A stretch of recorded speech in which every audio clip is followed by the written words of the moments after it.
दोस्तों आज हम लोग समसामयिकी घटना चक्र का साप्ताहिक करंट 16 से 31 अक्टूबर तक का पढ़ेंगे। जिसमें सबसे पहले हम लोग राष्ट्र पढ़ेंगे। अगर आपको इसका पीडीएफ चाहिए तो हमारे टेलीग्राम चैनल में से अपलोड कर दिया गया, आप जाके वहां से देख सकते हैं। राष्ट्र अंतर्राष्ट्रीय आय महासम्मेलन 2025 कहाँ आयोजित हुआ था? तो नई दिल्ली में। अंतर्राष्ट्रीय आय महासम्मेलन 2025 कहाँ हुआ? नई दिल्ली में। इस महासम्मेलन के उपलक्ष्य में आयोजित किया गया था तो आर्य समाज की 150वीं वर्षगांठ और महर्षि दयानंद सरस्वती की 200वीं जयंती। राष्ट्रीय समुद्री मत्स्य पालन जनगणना 2025 का शुभारंभ कहाँ हुआ था? तो कोचीन केरल में। यह जनगणना कितने दिन तक चलेगा? तो 45 दिनों तक। कितने मछुआरे परिवार कवर किए जाने का लक्ष्य है? तो 12 लाख। डेटा संग्रह के लिए कौन सा मोबाइल ऐप लॉन्च किया गया? तो व्यास भारत और व्यास सूत्र। अंतर्राष्ट्रीय लवणता सम्मेलन 3.0 कहाँ संपन्न हो रहा है? तो गोवा में। इस सम्मेलन का विषय या थीम पर आयोजित है तो वी केयर 2025। लवणीय पारिस्थितिक तंत्रों को पुनः व्यवस्थित करके अत्यधिक तकनीकों पर विश्वव्यापी प्रयास करना।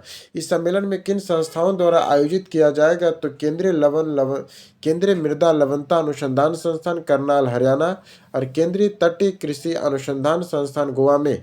अंतर्राष्ट्रीय सौर गठबंधन आईएसए की सभा का 8वां सत्र कहाँ हुआ था? तो ये आयोजित हुआ था भारत मंडपम नई दिल्ली में। इस सत्र की थीम क्या है? तो एक सूर्य, एक विश्व, एक ग्रिड। कितने देशों ने भाग लिया है? तो लगभग 124 देशों ने भाग लिया है।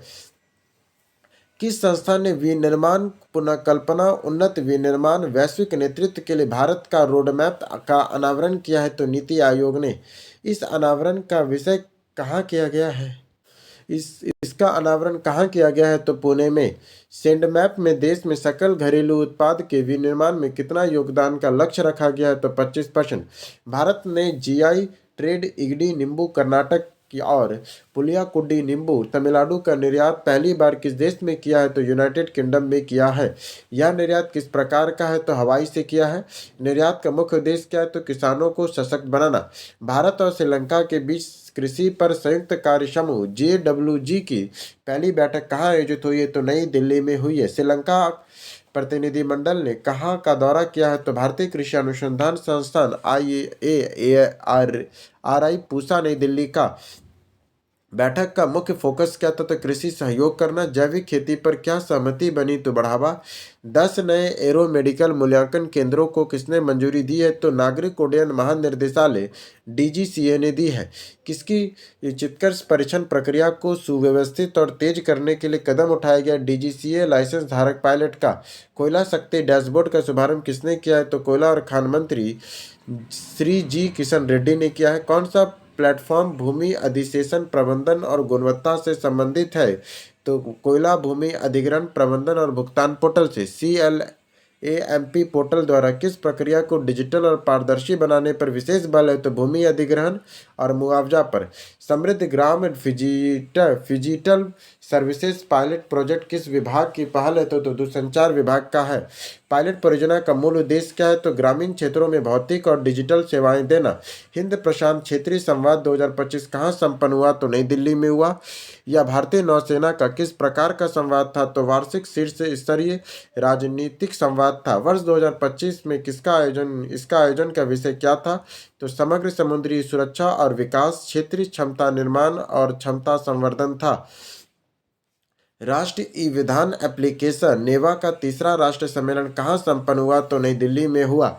इसका आयोजन किस मंत्रालय द्वारा किया गया? तो संसदीय कार्य मंत्रालय द्वारा। एक राष्ट्र एक एप्लीकेशन का दृष्टिकोण किससे संबंधित है? तो राष्ट्रीय ई विधान एप्लीकेशन नेवा से है। नेवा के माध्यम से विभिन्न राज्यों में अब तक लगभग कितने विधेयक को संशोधित किया जा चुका है? तो 600। एक स्वस्थ नारी सशक्त परिवार अभियान के तहत 3 गिनीज वर्ल्ड रिकॉर्ड किसने हासिल किया है? तो स्वास्थ्य और परिवार कल्याण मंत्रालय भारत सरकार ने। एक माह में हेल्थ केयर प्लेटफॉर्म पर कितना रिकॉर्ड पंजीकरण दर्ज किया गया है? तो 3.21 करोड़ किया गया है। हेल्थ केयर में इन स्वस्थ नारी स्वस्थ सशक्त परिवार में 3 गिनीज वर्ल्ड रिकॉर्ड कहाँ से किए, तो 3.21 करोड़। एक सप्ताह में ऑनलाइन स्तन कैंसर स्क्रीनिंग के लिए साइन अप रिकॉर्ड किए गए 9.94 लाख से अधिक।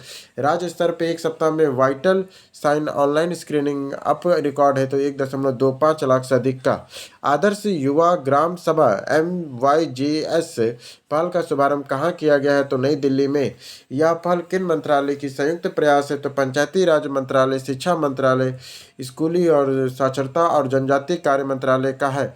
यह पहल किस शिक्षा नीति के अनुरूप है, तो राष्ट्रीय शिक्षा नीति 2020 के तहत है। आदर्श युवा ग्राम सभा का मूल उद्देश्य क्या है, छात्रों को ग्राम सभा के अनुभवात्मक क्रियात्मक परीक्षण से जोड़ना। भारतीय राष्ट्रीय राजमार्ग प्राधिकरण ने किस क्षेत्र में एक व्यापक मानक संचालन प्रक्रिया जारी की है, तो दिल्ली NCR ने किया है। ये दिशा निर्देश किन खंडों पर लागू होंगे, तो सभी पूर्ण और निर्माणाधीन हवाई हाईवे खंड पर। व्यापक मानक प्रचलन प्रक्रिया का मुख्य उद्देश्य क्या है, तो राष्ट्रीय राजमार्ग निर्माण कार्यों से होने वाले वायु प्रदूषण को कम करना। केंद्रीय मंत्रिमंडल ने मंजूरी के बाद सशस्त्र भाषाओं की कुल संख्या कितनी हो गई है, तो 11 हो गई है सशस्त्र भाषाओं की संख्या। केंद्रीय मंत्रिमंडल ने किन भाषाओं को शास्त्रीय भाषा का दर्जा दिया, तो मराठी, पाली, प्राकृतिक, असमिया और बंगाली। शास्त्रीय भाषाओं की कुल संख्या कितने हैं, तो 6 है। केंद्रीय मंत्रिमंडल ने किस सीजन के लिए फार्मास्यूटिक और पोटैशिक उर्वरकों पर शोषक तत्व आधारित सब्सिडी दरें को मंजूरी दिया है, तो रबी में 2025-26 के लिए। रबी सीजन 25-26 के लिए सब्सिडी का बजटीय आवश्यकता कितनी है, तो 37,952.29 करोड़ है। यह बजट आवश्यकता खरीफ सीजन 2025 से कितनी अधिक है, तो 736 करोड़ अधिक है। राष्ट्रपति द्रौपदी मुर्मू ने गाजियाबाद के इंदिरापुरम में किस अस्पताल का उद्घाटन किया है, तो यशोदा मेडिसिटी का किया है। यशोदा मेडिसिटी में कुल कितने बेड का अत्याधुनिक सुविधा उपलब्ध है, तो 1200 बेडों का। जनजातीय अनुसंधान सूचना और शिक्षा संचार कार्यक्रम TRI-ECE किस क्षेत्र की योजना है, तो केंद्रीय क्षेत्र की योजना है। इस योजना के अंतर्गत महत्वपूर्ण क्षेत्रों के अंतर को पाटने के लिए किन संस्थानों या संगठनों को वित्तीय सहायता प्रदान की जाती है, तो अनुसंधान संगठन, अनुसंधान संस्था और विश्वविद्यालय को। इस योजना का उद्देश्य किन क्षेत्रों में अनुकरणीय मॉडल तैयार करना है, तो शिक्षा, स्वास्थ्य, आजीविका, डिजिटल शासन आदि पर। सबका योजना सबका विकास अभियान किस मंत्रालय द्वारा चलाया जा रहा है, तो सबकी योजना सबका विकास अभियान किस मंत्रालय द्वारा चलाया जा रहा है, तो पंचायती राज मंत्रालय द्वारा। इंडिया मैरीटाइम वीक कहाँ आयोजित हो रही है, तो मुंबई में। इंडिया मैरीटाइम वीक कहाँ आयोजित हो रही है, तो मुंबई में। इंडिया मैरीटाइम वीक 2025 किस विषय पर आधारित है, तो महासागरों पर एकजुट करना और समुद्री एक दृष्टि रखना। दुनिया या किसको एकजुट करने का प्रमुख कार्यक्रम है, तो दुनिया भर के समुद्री विशेषज्ञों, नव प्रवर्तकों और नेताओं को मसालों और पाक कला से की जड़ी बूटियों पर कोडेश समिति का 8वां सम्मेलन कहाँ आयोजित हुआ है, तो गुवाहाटी असम में। Codex committee on spices and culinary herbal के कितने मामलों के लिए मानक तय है, तो 19। इनमें से कौन से मामले शामिल है, तो वनीला, धनिया, बड़ी इलायची आदि है। सत्र में कितने देशों का प्रतिनिधियों ने भाग लिया है, तो 30। भारतीय मसाला बोर्ड के सचिव कौन है, तो P हेमलता है। दीपोत्सव 2025 में कुल कितने दिए जलाकर विश्व रिकॉर्ड बनाया गया है, तो 26,17,213 का। इस वर्ष एक और विश्व रिकॉर्ड किस विषय पे बना है, तो एक साथ सबसे अधिक पुजारियों द्वारा महाआरती और शोक पाठ का। दीपोत्सव 2025 किस नदी के तट पर आयोजित हुआ है, तो सरयू नदी के तट पर।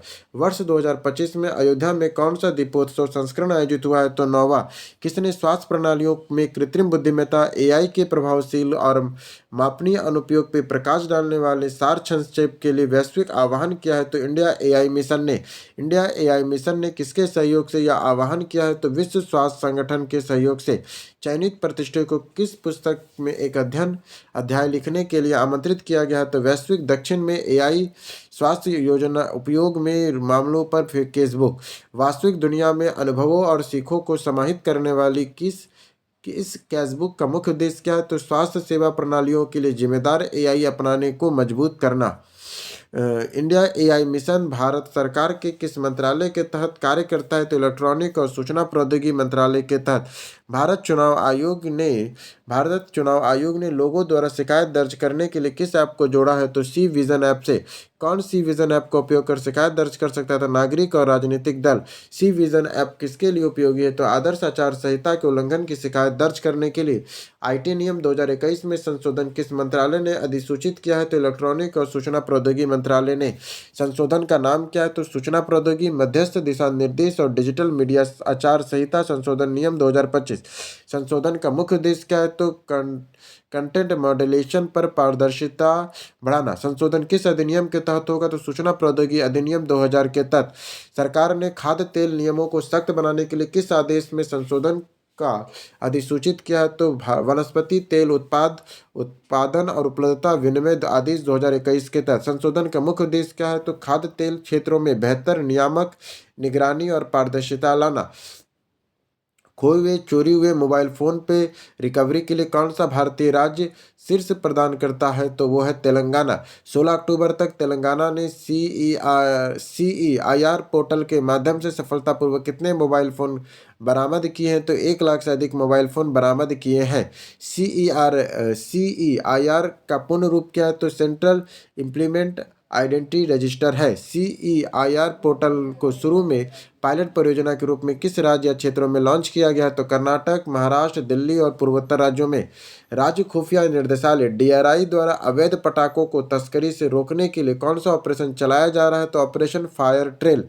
ऑपरेशन फायर ट्रेल का मुख्य उद्देश्य क्या है? तो भारत में चीनी पटाखों को अवैध तस्करी को रोकना।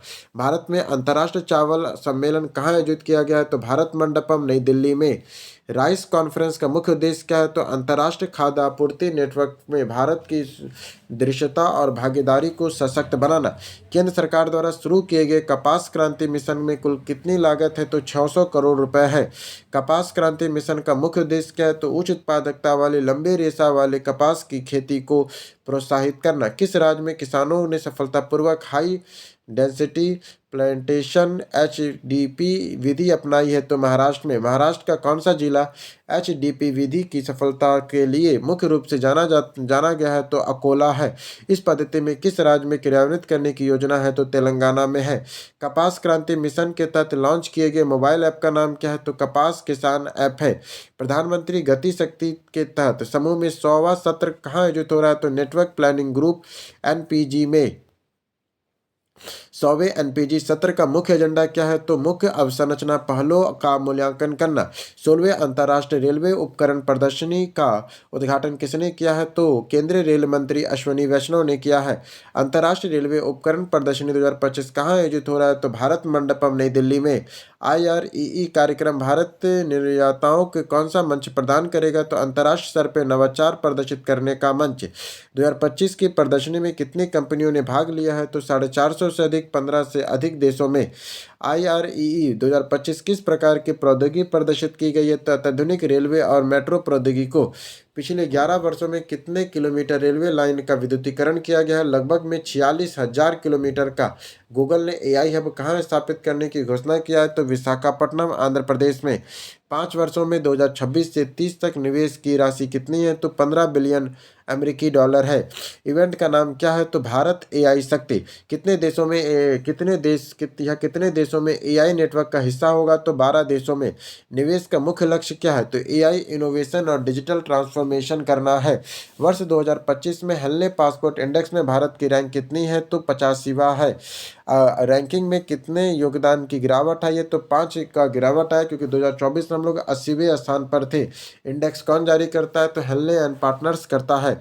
शीर्ष मजबूत पासपोर्ट देश कौन है? तो सिंगापुर, जापान, दक्षिण कोरिया है।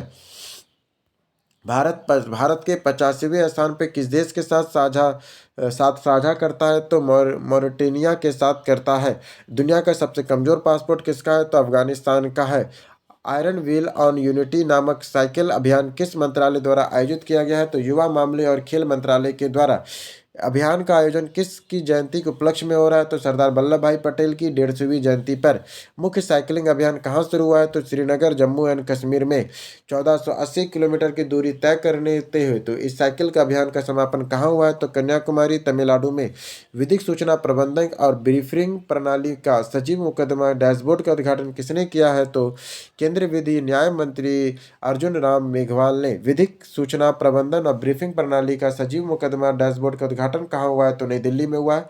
इस पहल का मुख्य उद्देश्य क्या है? तो मुकदमों के प्रबंधन में पारदर्शिता, जवाबदेही और दक्षता बढ़ाना है। यह डैशबोर्ड किन अदालतों और फोरम के मामले में कवर करता है? तो सुप्रीम कोर्ट, हाई कोर्ट और अन्य ट्रिब्यूशन के लिए। भारतीय राष्ट्रीय राजमार्ग प्राधिकरण NHAI का लक्ष्य 2027 तक क्या करना है? तो देश में उत्पादन सभी नगर पालिकाओं के कचरे का उपयोग सड़क निर्माण में करना है। फेस ऑथेंटिकेशन चैलेंज किसके द्वारा शुरू किया गया है? तो इंडिया AI द्वारा।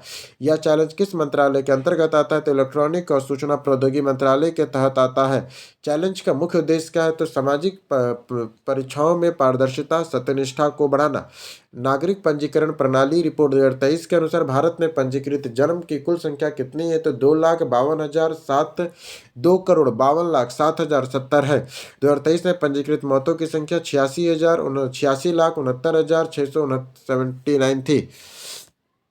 CRS रिपोर्ट के अनुसार 2023 में जन्म पंजीकरण का बड़ा हिस्सा किस क्षेत्र में है? तो शहरी क्षेत्र में है।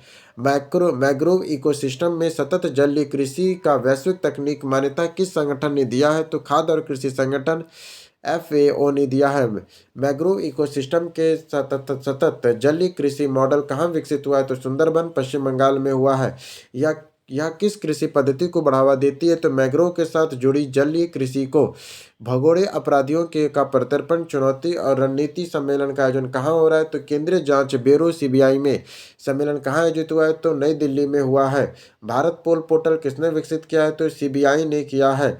नागालैंड ने किस स्थान पर वैश्विक मानकों वाले 50 पर्यटन स्थलों के विकास पहल के तहत नामांकित किया है? तो दुलुक घाटी में।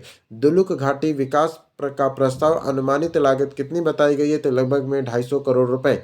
प्रस्ताव का उद्देश्य दुर्गम घाटी में किस रूप में स्थापित करना है? तो प्रमुख अंतर्राष्ट्रीय पारिस्थितिकी पर्यटन स्थल के रूप में। अंतर्राष्ट्रीय एशिया प्रशांत आर्थिक सहयोग APEC शिखर सम्मेलन का बैठक कहाँ हुआ है? तो गेजू दक्षिण कोरिया में हुआ है। APEC शिखर सम्मेलन 2025 की थीम क्या है? तो टिकाऊ कल का निर्माण करना। एपेक का मुख्यालय कहाँ है? तो सिंगापुर में है। इस अवसर पर अमेरिकी राष्ट्रपति बुसान दक्षिण कोरिया के किससे मुलाकात किया? तो शी जिनपिंग चीन के राष्ट्रपति से। अमेरिकी राष्ट्रपति डोनाल्ड ट्रंप और चीनी राष्ट्रपति शी जिनपिंग के बीच यह मुलाकात कितने वर्षों बाद हुई? तो 6 वर्षों बाद। अमेरिका के चीनी सामान पर औसत टैरिफ का कितना कम किया है? तो 57 से घटाकर 47%। 2026 में APEC का मेजबानी किस देश द्वारा स्वीकार की गई है? तो चीन द्वारा। यूनेस्को द्वारा किस भारतीय शहर को रचनात्मक कला शहर घोषित किया गया है? तो लखनऊ को। यूनेस्को की 43वीं जनरल कॉन्फ्रेंस कहाँ आयोजित होगी? तो समरकंद उज्बेकिस्तान में। लखनऊ भारत का कौन सा शहर है इस श्रेणी में? तो ये दूसरा है, पहला हैदराबाद था। गैस्ट्रोनॉमी श्रेणी में विश्व में कौन सा शहर शामिल हुआ है? तो 70वां। यूनेस्को के महानिर्देशक कौन है? तो आंड्रे ओजेले है। किस देश के वैज्ञानिकों ने मानूस शहर का पास ओजोन FACE फ्री एयर को मैचनेट प्रोजेक्ट को लॉन्च किया है? तो ब्राजील ने किया है। यह किस तरह का काम करता है? तो क्लाइमेट टाइम मशीन का। क्लाइमेट इंक्रीटरी रिपोर्ट 2025 किसने जारी की है? तो वर्ल्ड इक्वेलिबिलिटी लैब ने। इस रिपोर्ट का शीर्षक क्या है? तो climate change capital change challenge why climate policy मक ट्रैक ऑनरशिप। विश्व के सर्वाधिक धनी 1% लोगों के पास वैश्विक संपत्ति का कितना हिस्सा है? तो 38.4% है। विश्व में सर्वाधिक धनी लोगों का उपभोग आधारित उत्सर्जन में कितना योगदान है? तो 15% का योगदान है। अनुकूल अंतराल रिपोर्ट एडेप्टेशन गैप रिपोर्ट 2025 किसने जारी की है? तो संयुक्त राष्ट्र पर्यावरण कार्यक्रम UNEP ने जारी की है। वर्ष 2035 के अनुकूल वित्त अंतराल प्रतिवर्ष कितना होने का अनुमान है? तो 284 से 339 बिलियन डॉलर का है। विदेश मंत्रालय ने किस एयरबेस को लेकर पुष्टि की है कि भारत में सभी संपत्तियों और कर्मियों को हटा लिया है? तो आइनी एयरबेस ने किया है। आइनी एयरबेस किस देश में स्थित है? तो तजाकिस्तान में है। वापसी का मुख्य कारण क्या है? तो समझौते की समाप्ति। वापसी का मुख्य कारण क्या है? समझौते की समाप्ति। इस बेस पर किस देश की सेना ने कब्जा किया था? तो रूस की सेना ने कब्जा किया था। किस देश ने विश्व व्यापार संगठन WTO ने भारत के खिलाफ औपचारिक शिकायत दर्ज की है? तो चीन ने किया है। यह शिकायत किस योजना से जुड़ी हुई है? उत्पादन से जुड़ी प्रोत्साहन PLI योजना है। शिकायत का मुख्य रूप से क्या शामिल है? तो उन्नत रसायन तेल ACC बैटरी। चीन का मुख्य आरोप क्या है? तो घरेलू उत्पादन को प्राथमिकता देना। भारत अमेरिका के मध्य कितने वर्षीय रक्षा और रूपरेखा समझौता हुआ है? तो 10 वर्षीय हुआ है। यह समझौता कहाँ हस्ताक्षरित हुआ है? तो कुआलालंपुर मलेशिया में हुआ है। यह रूपरेखा समझौता किस अवसर पे हुआ है? तो 12वीं आसियान रक्षा मंत्री बैठक प्लस में हुआ है। किस देश ने चाबहार पोर्ट पर अमेरिका प्रतिबंधों से छूट मिली है? तो भारत को मिली है। यह छूट कितने समय के लिए है? तो 6 महीने के लिए है। चाबहार पोर्ट किस देश में स्थित है? तो ईरान में है। भारत रूस 5वीं कार्य समूह की बैठक कहाँ आयोजित की गई है? तो नई दिल्ली में की गई है। बैठक का मुख्य फोकस क्या है? तो रक्षा सहयोग मजबूत करना है। अमेरिकी फेडरल रिजर्व ने नीतिगत ब्याज दरों में कितनी कटौती की है? तो 0.25% का। नई दर की क्या दायर है? तो 3.75 से 4% है। यह 2025 में कितनी लगातार कटौती है? तो ये दूसरी कटौती है।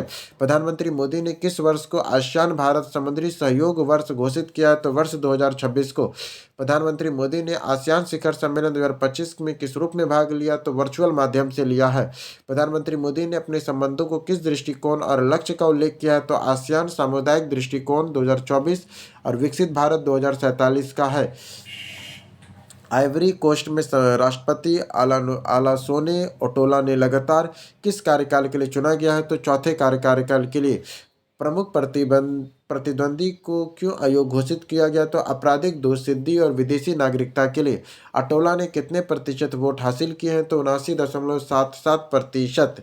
अटोला का कार्यकाल कितने वर्ष का है? तो 5 वर्ष का है। वेनेजुएला के त्रिनाद और टबेगो के साथ कौन सा समझौते को निलंबित किया गया है? तो ऊर्जा सहयोग समझौते को। वेनेजुएला ने त्रिनाद और टबेगो के साथ कौन से समझौते को निलंबित कर दिया? तो ऊर्जा सहयोग समझौते को। निलंबन का मुख्य कारण क्या था? अमेरिकी युद्धपोतों का आगमन। अमेरिका ने वेनेजुएला के खिलाफ क्या अभियान चलाया है? तो ड्रग तस्करी को रोकने के लिए नावों पर हमला। कौन से अमेरिकी युद्धपोत त्रिनाद पहुंचा है? तो USA के ग्रेवली। 20वें पूर्वी एशियाई शिखर सम्मेलन को में क्या अपनाया गया है? तो कुआलालंपुर घोषणा पत्र को। घोषणा पत्र किस वर्षगांठ में अपनाया गया है? तो 20वीं।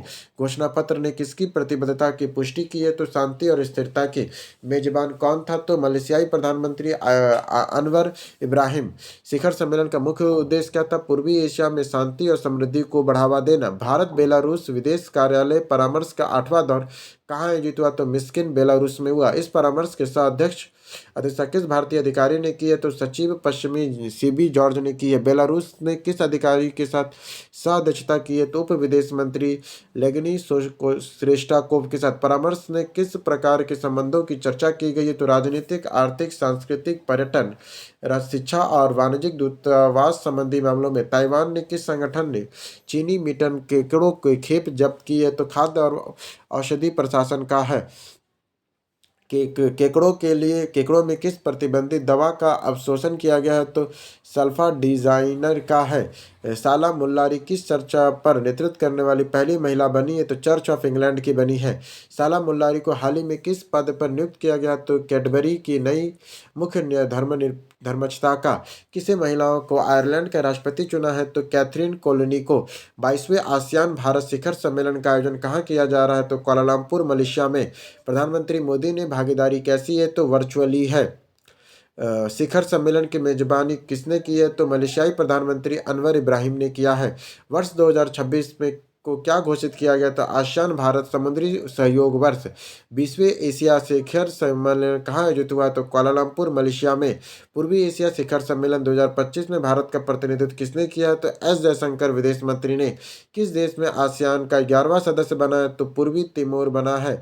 यह घोषणा किस शिखर सम्मेलन के दौरान हुई है? तो 47वें आसियान शिखर सम्मेलन का। तिमोर लिस्ते अथवा पूर्वी तिमोर के प्रधानमंत्री कौन है? तो छानना गुसामो है। सदस्यता में तिमोर लिस्ते का मुख्य लाभ क्या है? तो व्यापार और निवेश के अवसर। थाईलैंड और कंबोडिया के नेताओं ने किस उपस्थिति में विस्थापित युद्ध विराम समझौते पर हस्ताक्षर किया? तो अमेरिकी राष्ट्रपति डोनाल्ड ट्रंप ने। समझौता किस शिखर सम्मेलन में साइडलाइंस पर हुआ है? तो 47वें आसियान शिखर सम्मेलन का। 47वें आसियान शिखर सम्मेलन कहाँ आयोजित हुआ? तो कुआलालंपुर मलेशिया में। रविन्द्रनाथ टैगोर की प्रतिमा का अनावरण कहाँ हुआ है? तो बीजिंग चीन में स्थित भारतीय दूतावास में। अनावरण किस आयोजन के साइडलाइन में हुआ है? तो संगम, भारत दार्शनिक परंपराओं का संगम। अनावरण किसने किया? तो भारतीय राजदूत प्रदीप रावत ने किया है। सिंपोजियम का मुख्य विषय क्या है? भारतीय दार्शनिक परंपराएं। उपराष्ट्रपति सीपी राधाकृष्ण ने किस देश की यात्रा की है? तो सेशल्स का किया है। सेशल्स के राष्ट्रपति के शपथ ग्रहण समारोह के उपराष्ट्रपति के में किसकी प्रतिनिधित्व किया है? तो भारत का। शपथ ग्रहण समारोह कहाँ आयोजित हुआ है? तो राजधानी विक्टोरिया में हुआ है। सेशल्स के नए राष्ट्रपति का नाम क्या है? तो डॉक्टर पैट्रिक हामिनी है। उपराष्ट्रपति के रूप में सीपी राधाकृष्ण ने यह यात्रा क्या की है? तो पहली विदेश यात्रा थी। सेशल्स किस क्षेत्र का महत्वपूर्ण साझेदार है? तो हिंद महासागर का है। एवरेस्ट लव्स इंडिया के दूसरे संस्करण का आयोजन कहाँ किया गया है? तो दुबई, यूएई में किया गया है। कार्यक्रम की थीम क्या है? घर जैसी दिवाली। यूएई ने कौन से मंत्री मुख्य अतिथि के तौर पर उपस्थित थी? तो नोरा अल काबी थी। अब किस अफ्रीकी देश ने ईंधन ईंधन संकट के कारण स्कूलों और विश्वविद्यालयों में 2 हफ्ते के लिए बंद करनी पड़ी? तो माली में। ईंधन संकट का मुख्य कारण क्या है? तो इस्लामी विद्रोहियों द्वारा ईंधन आयात पर नाकाबंदी। इनमें से कौन सा विद्रोही समूह मुख्य रूप से जिम्मेदार है? तो जमानत नुसरत अल इस्लाम अल वल मुसीलीन है। माली का शासन कहाँ कौन चला रहा है? तो सैन्य जटा के नेतृत्व जनरल आसमी गोइता। विद्रोहियों ने नाकाबंदी कैसे लागू की है? तो प्रमुख राजमार्ग पर टैंकरों पे हमलों से। वर्ष 2025 के लिए किस शब्द को डिक्शनरी.com ने वर्ड ऑफ द ईयर घोषित किया है? तो 67 को कैसे उच्चारित करते हैं? तो 67 के रूप में उच्चारित करते हैं। 67 किस पीढ़ी का लोकप्रिय शब्द है? तो अल्फा का है। किस देश ने साइबर अपराध के विरुद्ध संयुक्त राष्ट्र संधि पर हस्ताक्षर किया है? तो 72 देशों ने। इस संधि का हस्ताक्षर कहाँ किए गए हैं? तो हनोई, वियतनाम में किया गया है। 5 वर्षों की लंबी वार्ता के बाद इस संधि पर संयुक्त राष्ट्र महासभा ने कब अपनाया है? तो दिसंबर 2024 में। यह कैसी संधि है? तो शक्तिशाली और कानूनी रूप से बाध्यकारी है। दक्षिण कोरिया का सर्वोच्च सम्मान किसे प्रदान किया गया है? तो अमेरिका के राष्ट्रपति डोनाल्ड ट्रंप को। डोनाल्ड ट्रंप को दिया गया स्वर्ण मुकुट किस राजवंश की प्रतिकृति है? तो प्राचीन शिला किंगडम में सोने के मुकुट का है। ट्रंप को क्या कहा जाता है? तो शांति दूत। विश्व के सबसे बुजुर्ग सत्तासीन राष्ट्रपति कौन है? तो पॉल बिया है, कैमरून के। पॉल बिया ने कितनी बार राष्ट्रपति चुनाव जीता है? तो 8वीं बार, 1982 से। मीथेन पे नजर 2025 मापन पर सगति तक नामक शीर्षक रिपोर्ट किसने जारी किया? तो अंतर्राष्ट्रीय मीथेन उत्सर्जन वेधशाला पेरिस ने। अंतर्राष्ट्रीय मीथेन उत्सर्जन वेधशाला किस संगठन के तहत कार्य करती है? तो संयुक्त राष्ट्र पर्यावरण कार्यक्रम के तहत करती है। मानव जाति मीथेन उत्सर्जन वैश्विक वार्मिंग के लिए कितनी जिम्मेदार है? तो 1/3 है। मीथेन ग्लोबल प्रतिज्ञा का लक्ष्य 2030 तक 30% की कमी करना है। तेल और गैस के क्षेत्र में मीथेन मापन रिपोर्टिंग के लिए विश्व का सबसे व्यापक ढांचा कौन सा है? तो यूएनईपी के तेल और गैस मीथेन से साझेदारी 2.0 है। इस साझेदारी में कितनी तेल और गैस कंपनियां शामिल है? तो 153 है 90 देशों के। यूएनईपी के कार्यकारी निर्देशक कौन है? तो ईगन एंडरसन है। किस देश ने आतंकवाद के वित्तपोषण को रोकने के लिए अंतर्राष्ट्रीय अभिसमय का समर्थन किया है? तो ईरान ने किया है। अणु समर्थन किसे घोषित किया गया? तो राष्ट्रपति मोहम्मद पेंजी किशन को किया है। अभिसमय का मुख्य उद्देश्य क्या है? तो आतंकवाद के वित्तपोषण को अपराध घोषित करना। कितने देशों ने अभिसमय का अनुसमर्थन किया? तो 188 देशों ने किया है। सोविला फोरम ऑन डेट किस सत्र में आयोजित किया गया है? तो संयुक्त राष्ट्र व्यापार और विकास सम्मेलन का 16वां सत्र में। सोवेलियस फोरम का मुख्य उद्देश्य क्या है? तो विकासशील देशों को ऋण संकट से निपटना। 16वें फोरम का नेतृत्व किस देश ने किया है? तो स्पेन ने किया है। कितने लोगों ने ऐसे देशों में रहते हैं जहां स्वास्थ्य अथवा शिक्षा की तुलना में ऋण चुकाने में अधिक खर्च होता है? तो 3.4 अरब लोग रहते हैं। किस देश की राजधानी में 30 दिनों का आपातकाल घोषित किया गया है? तो पेरू में। राजधानी लीमा के साथ किस प्रांत ने आपातकाल लगाया है? तो केलाओ ने लगाया है। आपातकाल घोषणा का मुख्य कारण क्या है? तो बढ़ते अपराध। पेरू के कार्यकारी राष्ट्रपति कौन है? तो जोन्स जैरी है। Global antibiotic laboratory surveillance report 2025 किसने जारी किया है? तो विश्व स्वास्थ्य संगठन WHO ने किया है। रिपोर्ट किस सिस्टम का हिस्सा है? तो ग्लोबल एंटी माइक्रोबियल रेजिस्टेंस और यूज सर्विलांस सिस्टम का है। ग्राम नेगेटिव बैक्टीरिया का ट्रेड क्या है? तो तेजी से बढ़ता प्रतिरोध। सबसे ज्यादा प्रतिरोध किन क्षेत्रों में पाया जाता है? दक्षिण और पूर्व एशिया और पूर्वी भूमध्य सागरीय क्षेत्र लगभग में 3 संक्रमण है। सबसे कम प्रतिरोध किस क्षेत्र में है? तो प्रशांत क्षेत्र में 11 संक्रमण एक है। वेनेजुएला ने कोलंबिया सीमा पर सैनिकों को क्या तैनात किया है? तो अमेरिकी नौसेना के हमलों के बाद अमेरिका के हमले ने किन नौकाओं पर हुआ? तो कथित निशाने नशीले पदार्थ ले जाने वाली पर। वैश्विक बहुआयामी गरीबी सूचकांक 2025 रिपोर्ट के अनुसार वैश्विक स्तर पर तीव्र बहुआयामी गरीबी कितने लोगों को प्रभावित करती है? तो 1.1 बिलियन को।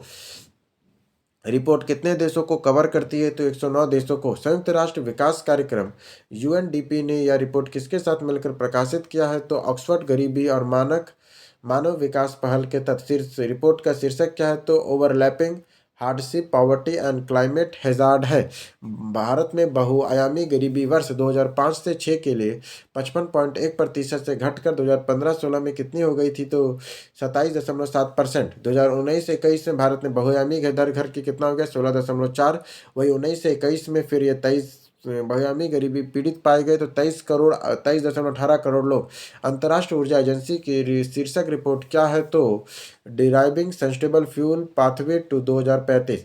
यह रिपोर्ट किसके समर्थन से तैयार की गई? तो ब्राजील में COP30 की अध्यक्षता में की गई है। टिकाऊ ईंधन का उपयोग 2035 तक कितना बढ़ सकता है? तो 4 गुना। सस्टेनेबल फ्यूल में क्या शामिल है? तो तरल जैव ईंधन, बायोगैस, लो एनिमेशन, हाइड्रोजन और हाइड्रोजन आधारित ईंधन है। रिपोर्ट के अनुसार ऊर्जा सुरक्षा को कैसे बढ़ावा मिल सकता है? तो टिकाऊ ईंधन के अधिक उपयोग से। रिपोर्ट के अनुसार उभरती और विकासशील अर्थव्यवस्थाओं के टिकाऊ ईंधन किसके उत्प्रेरक हो सकते हैं? तो आर्थिक विकास के। पारंपरिक ईंधन की तुलना में टिकाऊ ईंधन में किसमें बड़ी कमी ला सकता है? तो उत्सर्जन में। यूएस ने किस देश के साथ महत्वपूर्ण खनिज की आपूर्ति हेतु समझौता किया है? तो ऑस्ट्रेलिया के साथ। फ्रेमवर्क कहाँ हस्ताक्षर हुआ है? तो व्हाइट हाउस वाशिंगटन में। मुख्य फोकस क्या है? तो क्रिस्टल मिनरल्स और रेयर अर्थ की आपूर्ति। यह फ्रेमवर्क 2023 समझौते पर आधारित है। तो ऑस्ट्रेलिया यूएस जलवायु महत्वपूर्ण खनिज और स्वच्छ ऊर्जा परिवर्तन समझौते पर है। रणनीतिक सहयोग संघ भारत एजेंडा में कितने मंजूरी प्रदान की है? तो यूरोपीय परिषद ने की है। यह रणनीति एजेंडा कितने स्तंभों पर आधारित है? तो 5 है। वर्ष 2025 में इटली में जन्म दर के बारे में क्या अनुमान लगाया गया? तो रिकॉर्ड निम्न स्तर पर पहुंचने का है। रिपोर्ट किस संस्था की है? तो राष्ट्रीय सांख्यिकी एजेंसी का है। इटली में जन्म दर कितने वर्षों से लगातार कम हो रही है? तो 16 वर्षों से। चीन ने किन निर्यातों पर रोक लगाई है? तो यूरिया और स्पेशलिटी फर्टिलाइजर पर। भारत में कितने प्रतिशत स्पेशलिस्ट फर्टिलाइजर आयात किए जाते हैं? तो 95% तक। भारत में इसकी कमी की कितनी वृद्धि संभवता है? तो 10 से 15%। एशिया और प्रशांत क्षेत्र के लिए संयुक्त राष्ट्र वैश्विक भू स्थैतिक सूचना प्रबंधन की क्षेत्रीय समिति ने सह अध्यक्षता के रूप में चुना गया है। तो हितेश कुमार एस मरकाना IS को। UNGGAI MP 14वीं पूर्ण बैठक कहाँ आयोजित की गई है? तो यूगोस सी और दक्षिण कोरिया में। इस बैठक की मेजबानी किस संस्थान ने की है? तो दक्षिण कोरिया के राष्ट्रपति राष्ट्रीय भौगोलिक सूचना संस्थान ने की है। सदस्यता के रूप में भारत का चुनाव किस क्षेत्र में उसकी नेतृत्व क्षमता को दर्शाता है? तो वैश्विक भू स्थैतिक सूचना केंद्र का। UNGGAI MP एशिया और प्रशांत क्षेत्र में कितने देश के राष्ट्रीय भू स्थैतिक एजेंसी शामिल है? तो 56। UNGGAI का मुख्य उद्देश्य क्या है? तो भू स्थैतिक है। सूचना उत्पादन उपयोग नीति निर्माण के संबंधित वैश्विक निर्णय लेने हेतु अत्यंत सहकारी सहयोग बढ़ाना। कौन सा देश आधिकारिक तौर पर अंतर्राष्ट्रीय प्राकृतिक संरक्षण संघ का सदस्य बना है? तो आर्मेनिया बना। इस संबंध में घोषणा कहाँ की गई है? तो अबू धाबी में UN विश्व संरक्षण कांग्रेस में की गई है। आर्मेनिया की सदस्यता का मुख्य उद्देश्य क्या है? तो जैव विविधता संरक्षण सतत विकास है। आर्मेनिया वर्ष 2026 किसके लिए मेजबानी करेगा? तो जैव विविधता पर कन्वेंशन के पक्षकारों के 7वें सम्मेलन COP17 में किया था। आर्मेनिया ने वर्ष 2030 तक क्या लक्ष्य रखा है? तो 12.9% वन पुनः स्थापना करना। वर्ष 2025 में अंतर्राष्ट्रीय रेंजर पुरस्कार कितने रेंजर्स और टीमों को दिया गया है? तो 13 को। पुरस्कारों का आयोजन कहाँ होता है? तो अबू धाबी में IUCN विश्व संरक्षण आयोग में। यह पुरस्कार किस संगठन द्वारा प्रदान की गई है? तो WCPA विश्व संरक्षित क्षेत्र आयोग द्वारा। WCPA के पुरस्कार किन संगठनों के सहयोग से दिए गए हैं? तो conservation allies, universal ranger support alliance और international union for conservation of nature के द्वारा। व्हाइट हाउस राष्ट्रपति कार्मिक कार्यालय के पद पर किसे नियुक्त किया है? तो डैन डैन स्केडिनो ने किया है। इससे स्वाकिनो किसकी जगह मिले हैं? तो सर्जिया गौर से मिले हैं। डब्ल्यूएचओ दक्षिण पूर्व एशिया क्षेत्रीय समिति का 78वां सत्र कहाँ आयोजित हुआ है? तो कोलंबो श्रीलंका में हुआ है। सत्र की अध्यक्षता किसने की है? तो नाडीला जयतिस्ता ने की है। सत्र का मुख्य थीम क्या है? तो मजबूत प्राथमिक स्वास्थ्य देखभाल के माध्यम से स्वास्थ्य वृद्धावस्था। भारत का प्रतिनिधित्व किसने किया है? तो अनुप्रिया सिंह पटेल ने किया है। डब्ल्यूएचओ महानिर्देशक कौन है? तो टेड्रोस अधानोम और घ्रेयस है। दुनिया का सबसे बड़ा टेक्नोलॉजी और एआई इवेंट ग्लोबल का 45वां संस्करण कहाँ आयोजित हुआ? तो दुबई वर्ल्ड ट्रेड सेंटर में हुआ है। किस देश का प्रदर्शन शामिल था? तो 180 से अधिक देशों का। कितने प्रदर्शक और स्टार्टअप शामिल हुए हैं? तो 6,800 प्रदर्शक और 2,000 स्टार्टअप्स इसमें शामिल हुए। मुख्य फोकस किस पे था? तो AI, cyber security, quantum computer, biotech और डिजिटल हेल्थ पे था। भारत ने किस देश के साथ अंतर्राष्ट्रीय डाक सेवाओं को फिर से शुरू किया है? तो अमेरिका के। नई व्यवस्था का नाम क्या है? तो डिलीवरी क्यूबिट पेड है। कस्टम ड्यूटी कितने प्रतिशत थी? तो 50%। कौन सी सेवाएं फिर से शुरू हुई है? तो ईएमएस, एयर पार्सल और डिजिटल पैकेट्स का है। अमेरिकी एजेंसी कौन सी जिसके साथ समन्वय हुआ है? तो कस्टम एंड बॉर्डर रजिस्ट्रेशन का हुआ है। किस देश ने कफाला प्रणाली को आधिकारिक रूप से समाप्त किया है? तो सऊदी अरब ने किया। कफाला प्रणाली क्या थी? तो मजदूरों को प्रयोजक काफिले को बांधने वाली पुरानी व्यवस्था थी। कफाला की जगह अब कौन सी प्रणाली आ गई है? तो एकीकृत रोजगार अनुबंध आ गई है। अनफिल्ड एम्प्लॉयमेंट आ गई, एकीकृत रोजगार अनुबंध आ गया है। यह सुधार किस बड़े पैमाने का हिस्सा है? तो विजन 2030 का है। कफाला समाप्ति का सबसे बड़ा फायदा क्या है? तो विदेशी मजदूरों को ज्यादा अधिकार होंगे अब। ग्लोबल हंगर इंडेक्स रिपोर्ट 2025 में किसके द्वारा जारी की गई है? तो वेल्टर हंगर लिफ और कशन वर्ल्ड वाइड को। 2025 में जीएचआई रिपोर्ट का पूरा शीर्षक क्या है? तो 20 year of hacking progress theme time to recommend to zero hunger. किस देश ने 2030 तक कम भूखे स्तर तक नहीं पहुंच पाएगा? तो 56 देशों में। भारत 2025 तक जीएचआई रैंकिंग क्या है? तो 102वां स्थान है। भारत में जीएचआई स्कोर कितना है? तो 25.8 है। भूख की समस्या से सबसे अधिक प्रभावित क्षेत्र कौन सा है? तो दक्षिण एशिया और अफ्रीका है। दक्षिणी सहारा का। रिपोर्ट क्या मांग करती थी? नई प्रतिबद्धता और तत्काल कार्रवाई है। भारत में प्रसिद्ध वन्यजीव संरक्षण विशेषज्ञ विवेक मेनन ने को वर्ष 2025 से 29 के लिए किसका नया अध्यक्ष चुना गया है? तो IUCN species cervical commission SSC का चुनाव कहाँ होता है? तो अबू धाबी में। विवेक मेनन किस संगठन के संस्थापक है? तो world life trust of India के हैं। किस देश ने पानी के अंदर दुनिया विश्व का पहले सजीव साक्षात्कार को सफलतापूर्वक आयोजन किया? तो पलाऊ ने किया है। पलाऊ के राष्ट्रपति सेनेगल हेप्रियंस जूनियर ने किसके साथ यह साक्षात्कार किया? तो ओलंपिक तैराक मेले लिवांडर स्टोनिया के साथ। यह साक्षात्कार किस क्षेत्र में था? तो प्रशांत महासागर में पानी के मौजूद के कारण। साक्षात्कार का मुख्य उद्देश्य क्या था? महासागर संरक्षण के बारे में जागरूकता बढ़ाना। साक्षात्कार किस तरीके से संचालित होता था? तो लाईफाई ट्रैकिंग से होता था। मध्य पूर्व का पहला पारंपरिक हिंदू पत्थर मंदिर कहाँ स्थापित किया गया? तो अबू धाबी यूएसए में। इस मंदिर का नाम क्या है? तो बीपीएस हिंदू मंदिर है। इस मंदिर को द्वारा दिवाली समारोह का आयोजन कब से कब तक किया जाता था? तो 18 से 20 अक्टूबर 2025 तक। उत्सव की थीम क्या है? तो प्रेस अधिकारिता से प्रकाश का मार्ग। कौन सा देश दुनिया का पहला ऐसा देश बना है जिसने हेपेटाइटिस बी, एचआईवी और सिल्फिस में मां के बच्चों में होने वाले संक्रमण को 3 गुना कम किया है? तो मालदीव ने। किस संगठन ने इसे मान्यता दिया है? तो विश्व स्वास्थ्य संगठन डब्ल्यूएचओ ने। यह लक्ष्य किससे संबंधित है? तो सतत विकास लक्ष्य 3 से है। किस देश ने एशिया और प्रशांत क्षेत्र में प्राकृतिक आपदाओं के विरुद्ध सामुदायिक लचीलापन मजबूत करने के लिए 10 मिलियन अमेरिकी डॉलर में के योगदान की घोषणा किया? तो संयुक्त अरब अमीरात यूएई ने किया है। यह पहल किसके माध्यम से शुरू हुआ है? तो यूएई सहायता एजेंसी के माध्यम से। यह घोषणा कहाँ की गई? तो आईयूसीएन विश्व संरक्षण कांग्रेस 2025 अबू धाबी में की गई है। पहला चरण किन किन देशों में लागू होगा? तो फिलीपींस, इंडोनेशिया, फिजी, सोलोमन द्वीप में। भारत की तरफ से ब्राजीलिया में आयोजित प्री कॉप 30 मंत्रिस्तरीय गोलमेज सम्मेलन में किसने भाग लिया है? तो केंद्रीय पर्यावरण, वन और जलवायु परिवर्तन मंत्री भूपेंद्र यादव ने। भारत का कौन सा पहल का उल्लेख किया गया है? तो इंटरनेशनल सोलर अलायंस का। भारत ने किस पर सहमति की मांग की है? तो यूएई बेलमबर्ग प्रोग्राम के संकेतकों के एक न्यूनतम पैकेज का। कॉप 30 का मेजबान देश कौन है? तो ब्राजील है। विश्व स्वास्थ्य संगठन डब्ल्यूएचओ ने भारत में निर्मित कितने मिलावटी कफ सिरप की पहचान की है? तो 3। इन सिरपों में कौन सा भारत के मौतों से जुड़ा हुआ है? तो कोल्डिफ है। कोल्ड ड्रिंक किस कंपनी द्वारा बनाया जाता था? सीसन फार्मास्यूटिकल लिमिटेड के द्वारा। श्री कोल्ड ड्रिंक के डाइथिन ग्लाइकोल में कितने प्रतिशत पाया गया? तो 48 से अधिक। किस देश में सेना ने सत्ता कब तक कब्जा करने की घोषणा की है? तो मेडागास्कर ने। कौन सा अधिकारी सत्ता पर कब्जे की घोषणा किया? तो कर्नल माइकल रेंडियर नियरा ने। राष्ट्रपति रोजेना ने क्या जारी किया? तो संसद भंग करने का आदेश। संसद ने रोजेना पर क्या कार्रवाई की? तो महाभियोग चलाया है। अब आता है आर्थिकी। किस देश ने दुनिया का पहला येन ग्रेड स्टेबल कॉइन लॉन्च किया है? तो जापान ने किया है।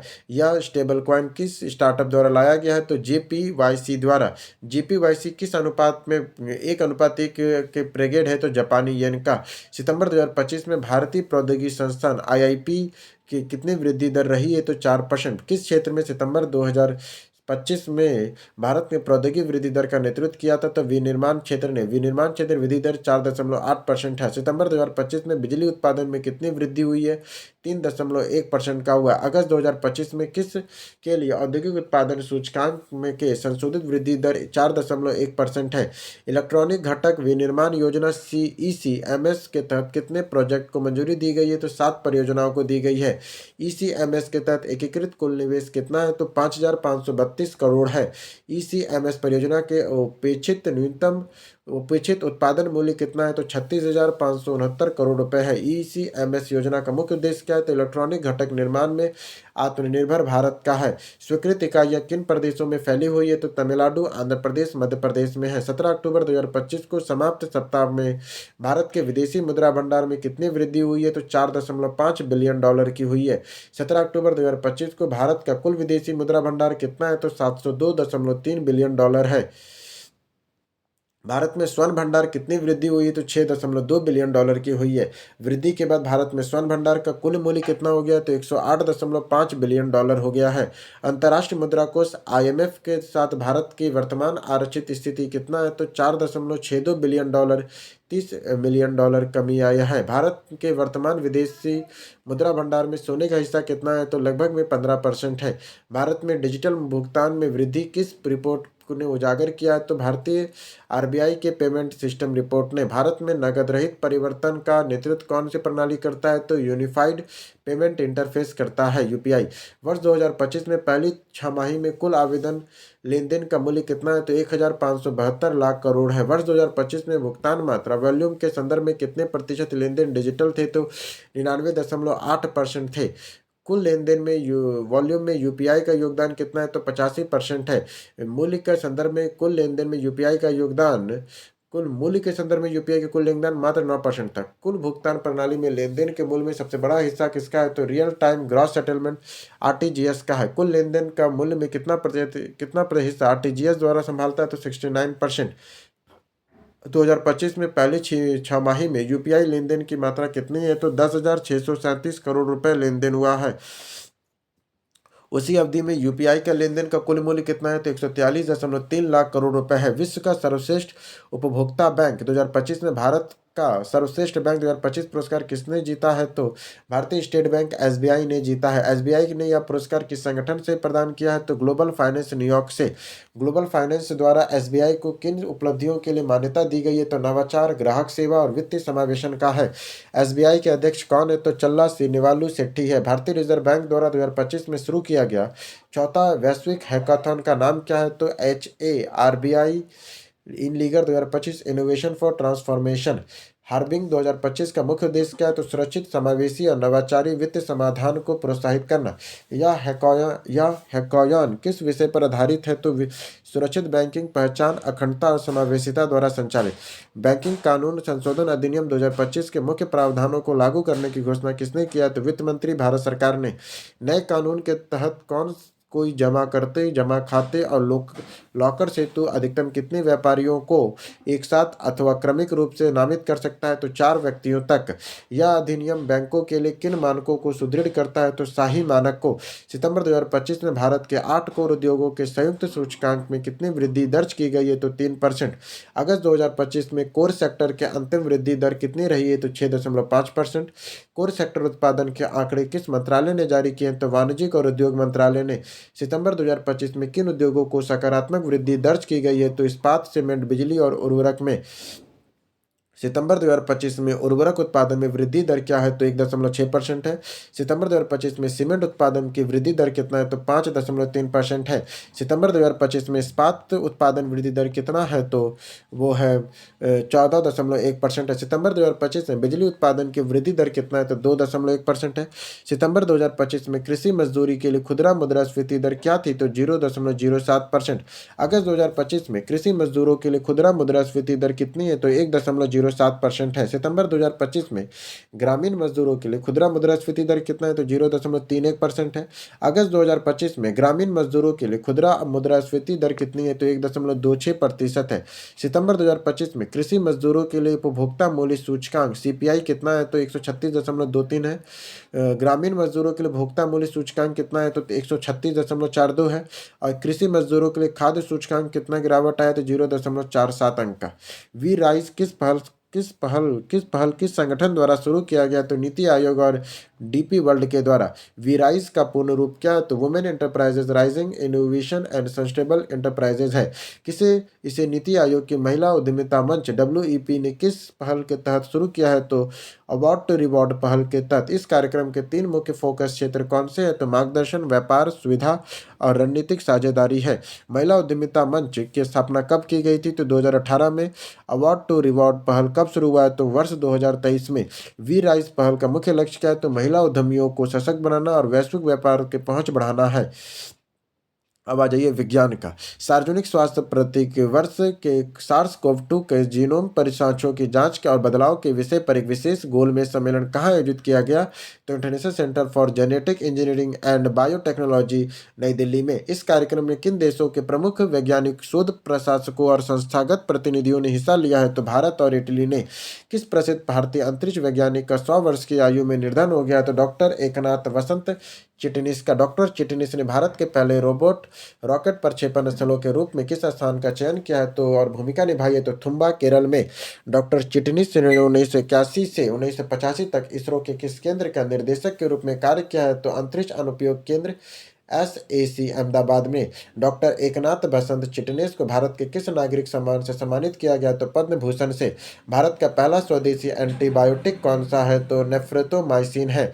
नेफ्रेटोमाइसिन किस प्रमुख समस्या से लड़ने के लिए विकसित किया गया है? तो एंटी माइक्रोबैक्टीरियल रेजिस्टेंस से। नेफ्रेटोमाइसिन मुख्यतः किस प्रकार के संक्रमण के लिए लक्षित है? तो श्वसन संक्रमण के लिए है।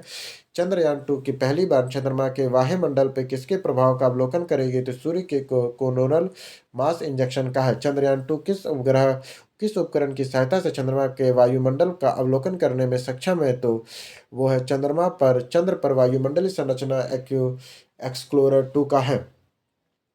इस अवलोकन को समझने में मदद मिलेगी। तो चंद्र बाह्यमंडल और अंतरिक्ष मौसम के प्रभाव का। भारत में दवाओं को सुरक्षा सुनिश्चित करने और बच्चों की मौतों को बचाने के लिए कौन सी सशक्त डिजिटल निगरानी प्रणाली लागू की गई? तो online national drug licensing system का ONDLS का किस नियामक संस्था द्वारा संचालित है? तो central drug standard control organisation द्वारा। पहल का मुख्य उद्देश्य क्या है? तो उच्च जोखिम वाले दवा सॉल्वेंट को रियल टाइम ट्रैकिंग करना। इस प्रणाली की शुरुआत पीछे की मुख्य घटना क्या है? तो खांसी की सिरप में बच्चों की मौत, और जिसमें डाइएथिलीन ग्लाइकोल के नामक जहरीला पदार्थ मिलना है।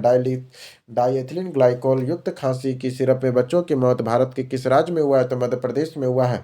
भारतीय अंतरिक्ष अनुसंधान संगठन इसरो के अध्यक्ष कौन है, जिन्हें गगनयान मिशन की प्रगति की जानकारी दी गई? तो डॉक्टर वी नारायण है। इस मिशन में कितना काम पूरा हो चुका है? तो 90% तक। बिना चालक गगनयान मिशन जीवन कब लॉन्च किया गया? तो दिसंबर के पहले सप्ताह में। व्योम मित्र ह्यूमनाइज्ड किस मिशन का में किया जाएगा? तो चालक रहित गगनयान मिशन में। व्योम मित्र किस कक्षा में भेजा गया? तो पृथ्वी की निचली कक्षा में। गगनयान में का अंतिम चालक युक्त मिशन कब होगा? तो वर्ष 2027 में। भारत ने 6G के भविष्य के निर्माण के लिए किस देश के साथ मिलकर एक नया कनेक्टिविटी और इनोवेशन सेंटर शुरू करने का समझौता किया? तो ब्रिटेन के साथ। भारत का दौरा करने वाले ब्रिटेन के प्रधानमंत्री कौन है, जिनकी यात्रा के दौरान यह समझौता हुआ था तो ब्रिटेन के प्रधानमंत्री की स्टारमर का था। भारत और ब्रिटेन के बीच समझौते का किसके तहत शैक्षणिक संस्थान में एक नया सैटेलाइट कैंपस स्थापित किया जाएगा तो IIT ISM धनबाद में। इनमें से किस वर्ष एक कृत्रिम बुद्धिमत्ता AI क्षेत्र में 20 अरब डॉलर के निवेश की प्रतिबद्धता पाल ली गई है तो वर्ष 2025 तक में। भारत AI निवेश किस मंत्रालय के अनुमानों पर आधारित है तो इलेक्ट्रॉनिक और सूचना प्रौद्योगिकी मंत्रालय पर है। मित्री वाई के अनुसार भारत में वैश्विक क्षेत्र में एक उभरते हुए अग्रणी देश के रूप में स्थापित हो गया तो AI के क्षेत्र में। स्टोफर्ड ने AI इंडेक्स रिपोर्ट में भारत के अनुसार भारत में 2023 से 13 से 24 के बीच निजी क्षेत्र में कुल AI निवेश कितना है तो 11.1 अरब डॉलर है। कौन सा देश ट्रोकोमा को सार्वजनिक स्वास्थ्य समस्या के रूप में समाप्त करने वाला 26वां देश बन गया है तो फिजी बन गया है। ट्रेकोमा किस श्रेणी का रोग है जिसमें उपेक्षित रोग बनाता है तो उपेक्षित उष्णकटिबंधीय रोग है। ट्रेकोमा किस जीवाणु के कारण होता है तो क्लेमाइडिसिन ट्रैकोमीटिया से होता है। ट्रेकोमा दुनिया का प्रमुख संक्रामक कारण है अंधेपन का है। विश्व स्वास्थ्य संगठन WHO ने किस वर्ष तक वैश्विक स्तर पर सार्वजनिक स्वास्थ्य समस्या के रूप में ट्रेकोमा को खत्म करने का लक्ष्य रखा है तो वर्ष 2030 तक। हाल ही में विकसित नई मोनोक्लोनल एंटीबॉडी का नाम क्या है तो MAM01 है। MAM01 एंटीबॉडी किस देश के शोधकर्ताओं द्वारा विकसित की गई है तो अमेरिका के शोधकर्ताओं द्वारा। किस रोग के बचाव के लिए विकसित की गई है तो मलेरिया का। MAM01 किस परजीवी के खिलाफ कार्य करती है तो प्लाज्मोडियम फॉल्सीफेरम से। पृथ्वी का नया फ्लॉसी मून कौन सा क्षुद्र ग्रह घोषित किया गया है तो वर्ष 2025 को PN7 को। इसकी पुष्टि किस अंतरिक्ष एजेंसी ने की है तो नासा ने की है। वर्ष 2025 में PN7 का आकार कितना है तो लगभग में 18 से 36 मीटर चौड़ा है। वर्ष 2025 में PN7 पृथ्वी के पास कब पहुंचा था तो वर्ष 2083 तक पहुंचा था। नागालैंड विश्वविद्यालय के शोधकर्ताओं ने मधुमेह से संबंधित घाव भरने में तेजी लाने के लिए किस प्राकृतिक पौधे के यौगिक की पहचान किया है तो सिनेपिक एसिड का। सिनेपिक एसिड रासायनिक रूप से किसका एक उत्पन्न है तो सिनेमिक एसिड का है। सिनेमिक एसिड घाव भरने की प्रक्रिया में किस महत्वपूर्ण पाथवे को सक्रिय करके तेज करता है तो SIRT1 पाथवे को। सिनेपिक एसिड क्या है तो प्राकृतिक रूप से पाया जाने वाला एंटीऑक्सीडेंट है। सिनेपिक एसिड में क्या पाया जाता है तो विभिन्न खाद्य पौधे पाए जाते हैं। दिवाली के दौरान किस बच्चे के वस्तु के कारण 60 से अधिक लोग मुख्यतः बच्चे घायल हुए हैं तो कैल्शियम कार्बाइड गन के कारण। यह घटना कहाँ हुई थी तो भोपाल में हुई थी। कैल्शियम कार्बाइड का रासायनिक सूत्र क्या है तो CaCO है।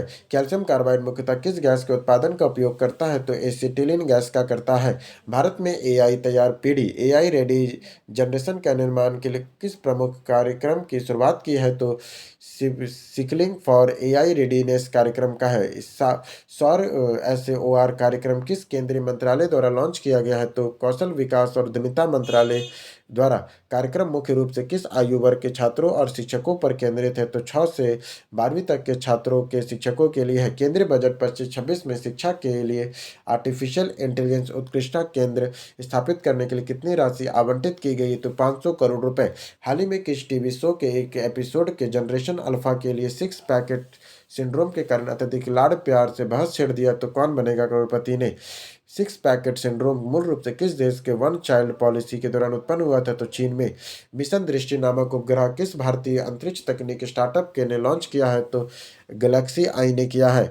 मिशन दृष्टि को कब लॉन्च करने की योजना है तो वर्ष 2026 को है। मिशन दृष्टि दुनिया का पहला मल्टी सेंसर पृथ्वी अवलोकन प्लेटफॉर्म को क्या कहा जाता है तो सिंथेटिक अपर्चर रडार और उच्च रेजोल्यूशन ऑप्टिकल पैलोड की एक ही प्लेटफॉर्म को जोड़ता है। मिशन दृष्टि का वजन कितना है और यह कितने मीटर रेजोल्यूशन का इमेज प्रदान करेगा तो 160 किलोग्राम का है और 1.5 मीटर रेजोल्यूशन में करेगा। भारत में किस बीमारी के उपचार के लिए पहला सफल स्वदेशी नवदेशिक परीक्षण जीन थेरेपी में बड़ी सफलता हासिल की है तो हीमोफीलिया है। हीमोफीलिया में जीन थेरेपी परीक्षण में सफलता किस गैर सरकारी क्षेत्र में अस्पताल में मिले जिसे DBT का समर्थन दिया है तो क्रिश्चियन मेडिकल कॉलेज वेल्लोर में। हीमोफीलिया में जीन थेरेपी परीक्षण के निष्कर्ष किस प्रतिष्ठित पत्रिका में प्रकाशित हुआ तो the new England journal of medicine में। US ने वर्ष 2019 के बाद चिकनगुनिया वायरस का पहला स्थानीय रूप से अधिगृहित मामला किस राज्य में सामने आया है तो न्यूयॉर्क राज्य में आया है। चिकनगुनिया किस प्रकार का रोग है तो वायरस रोग है। यह कैसे फैलता है तो एंडीज मच्छर से फैलता है। चिकनगुनिया का सबसे आम लक्षण क्या है तो अचानक बुखार, गठिया और जोड़ों का दर्द है। किसी छोटे बर्फीले पिंड स्मॉल आइस बॉडी में जटिल और विकसित हो रहे वलय प्रक्रिया की पुष्टि किया है तो चिनोर ने। चिनोर कायनन किन दो ग्रहों के बीच सूर्य की परिक्रमा करता है तो शनि और यूरेनस का। चिनोर किस प्रकार के खगोलीय पिंड के लिए वर्गीकृत किया गया जिसमें क्षुद्र ग्रहों और धूमकेतु दोनों के लक्षण है तो सेंटोर का। चिनोर के वलय मुख्य रूप से किन चीजों से बने हैं तो चट्टानी, पानी और का बर्फ और कार्बनिक यौगिक का। चिनोर के वलय प्रणाली की खोज और पुष्टि के लिए किस वेधशाला के नए डेटा का प्रयोग किया है तो पीसो डॉस डियोस वेधशाला ब्राजील में किया है।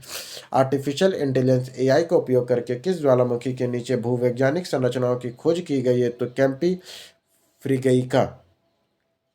कैंपी फरगई ज्वालामुखी किस देश में स्थित है तो इटली में है। 11वीं इंडिया इंटरनेशनल साइंस फेस्टिवल कहाँ आयोजित हो रहा है तो पंजाब यूनिवर्सिटी चंडीगढ़ में। ISSF 2025 कब आयोजित किया गया है तो 6 से लेकर 9 दिसंबर 2025 को। 11वीं इंडिया इंटरनेशनल साइंस फेस्टिवल का विषय क्या है तो विश्व में समृद्धि आत्मनिर्भर भारत के लिए भारत के किस वैक्सीन का उपयोग रोटा वायरस आधारित गैस्ट्रोएंटेरिटिस के मामले में कमी आई है तो स्वदेशी रोटा वायरस वैक्सीन के लिए। गैस्ट्रोएंटेरिटिस क्या है तो पेट के आंतों में सूजन है। गैस्ट्रोएंटेरिटिस का मुख्य कारण क्या है तो वायरस, बैक्टीरिया, परजीवी, रसायन और कुछ दवाओं का भोजन की प्रतिक्रिया है। किस राज्य में जॉम्बी डियर डिजीज के मामले की पुष्टि करता है तो फ्लोरिडा अमेरिका करता है। जॉम्बी डियर डिजीज का वैज्ञानिक नाम क्या है तो क्रॉनिक वेरिटेड डिजीज है। कि वह बीमारी का मुख्य रूप से किन जानवरों को प्रभावित करती है तो हिरन, एग, मूस, रेंडियर को। CWD किस कारण से होता है तो संक्रमण प्रोटीन जिन्हें पियोन कहा जाता है। कि वह रोग शरीर के किस हिस्से को प्रभावित करता है तो केंद्रीय तंत्रिका तंत्र सेंट्रल नर्वस सिस्टम को। इमेजिंग साइंसेस टेक्नोलॉजी और एन इनोवेशन कॉम्प्लेक्स का कार्टन रीजन का कार्यक्रम का आयोजन कहाँ हुआ है तो defence research and development laboratory Hyderabad में। ESTIC का मुख्य विषय क्या है तो कल्पना करें, नवाचार करें, प्रेरित करें। ESTIC 2025 कॉन्फ्रेंस का आयोजन कहाँ किया जा रहा है तो भारत मंडपम नई दिल्ली में। ESTIC 2025 कॉन्फ्रेंस का आयोजन कब किया जा रहा है तो 30 से 5 नवंबर 2025 को। ESTIC 2025 का आयोजन कितने मंत्रालय और विभागों द्वारा संयुक्त रूप से किया जा रहा है तो 13 मंत्रालय और विभागों द्वारा। पर्यावरण। स्विस वायु गुणवत्ता निगरानी एजेंसी IQ-AIR के अनुसार किस शहर में वायु गुणवत्ता सूचकांक 424 तक पहुंच गया है तो लाहौर पाकिस्तान में। AQI 424 स्तर को क्या कहा जाता है तो खतरनाक कहते हैं। वायु गुणवत्ता सूचकांक AQI क्या मापता है तो हवा की गुणवत्ता को मापता है। PM 2.5 का स्तर लाहौर में कितना पहुंच गया तो 287। इस संकट में सबसे अधिक प्रभावित कौन है तो बच्चे, बुजुर्ग और श्वास रोगी। भारत में किन दो राज्यों में खाद्यान्न जल पुनः उपयोग परियोजना शुरू की गई तो झारखंड और महाराष्ट्र में। वाटर ATM पहल किस संस्थान द्वारा विकसित की गई है तो AICICI IIT आईएसएम धनबाद अटल कम्युनिकेशन इनोवेशन सेंटर के साथ। वाटर ATM का मुख्य उद्देश्य क्या है तो खदान से निकलने वाले पानी डिस्चार्जेबल मिनरल वाटर को शुद्ध करके पीने योग्य स्वच्छ रूप में उपलब्ध कराना। IIT IISM में विकसित वाटर ATM पहल किस नगर निगम का सहयोग दे रहा है तो धनबाद नगर निगम।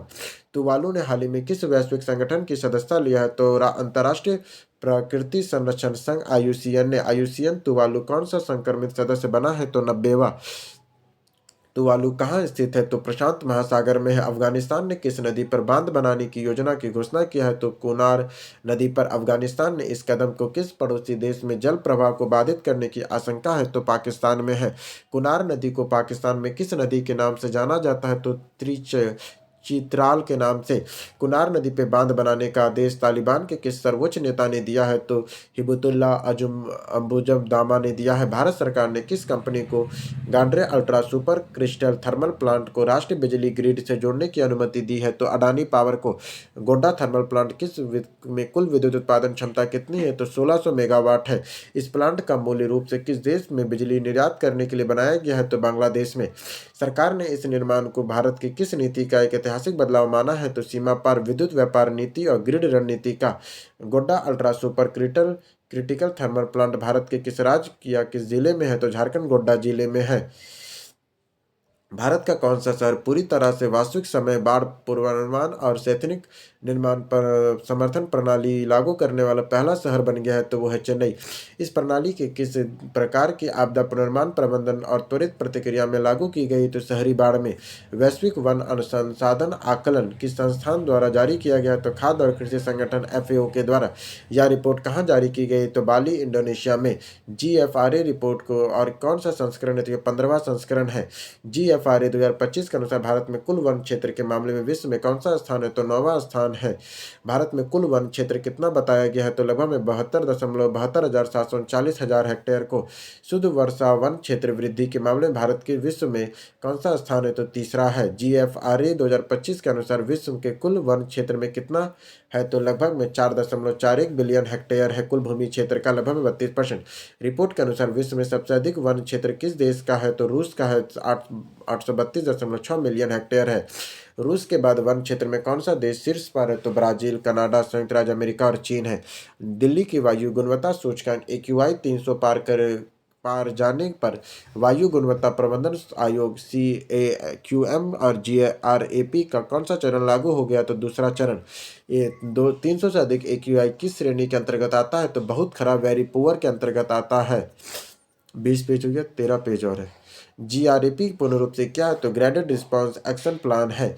GRAP किस क्षेत्र में वायु प्रदूषण को नियंत्रित करने के लिए बनाया गया एक ढांचा है? तो दिल्ली NCR क्षेत्र में।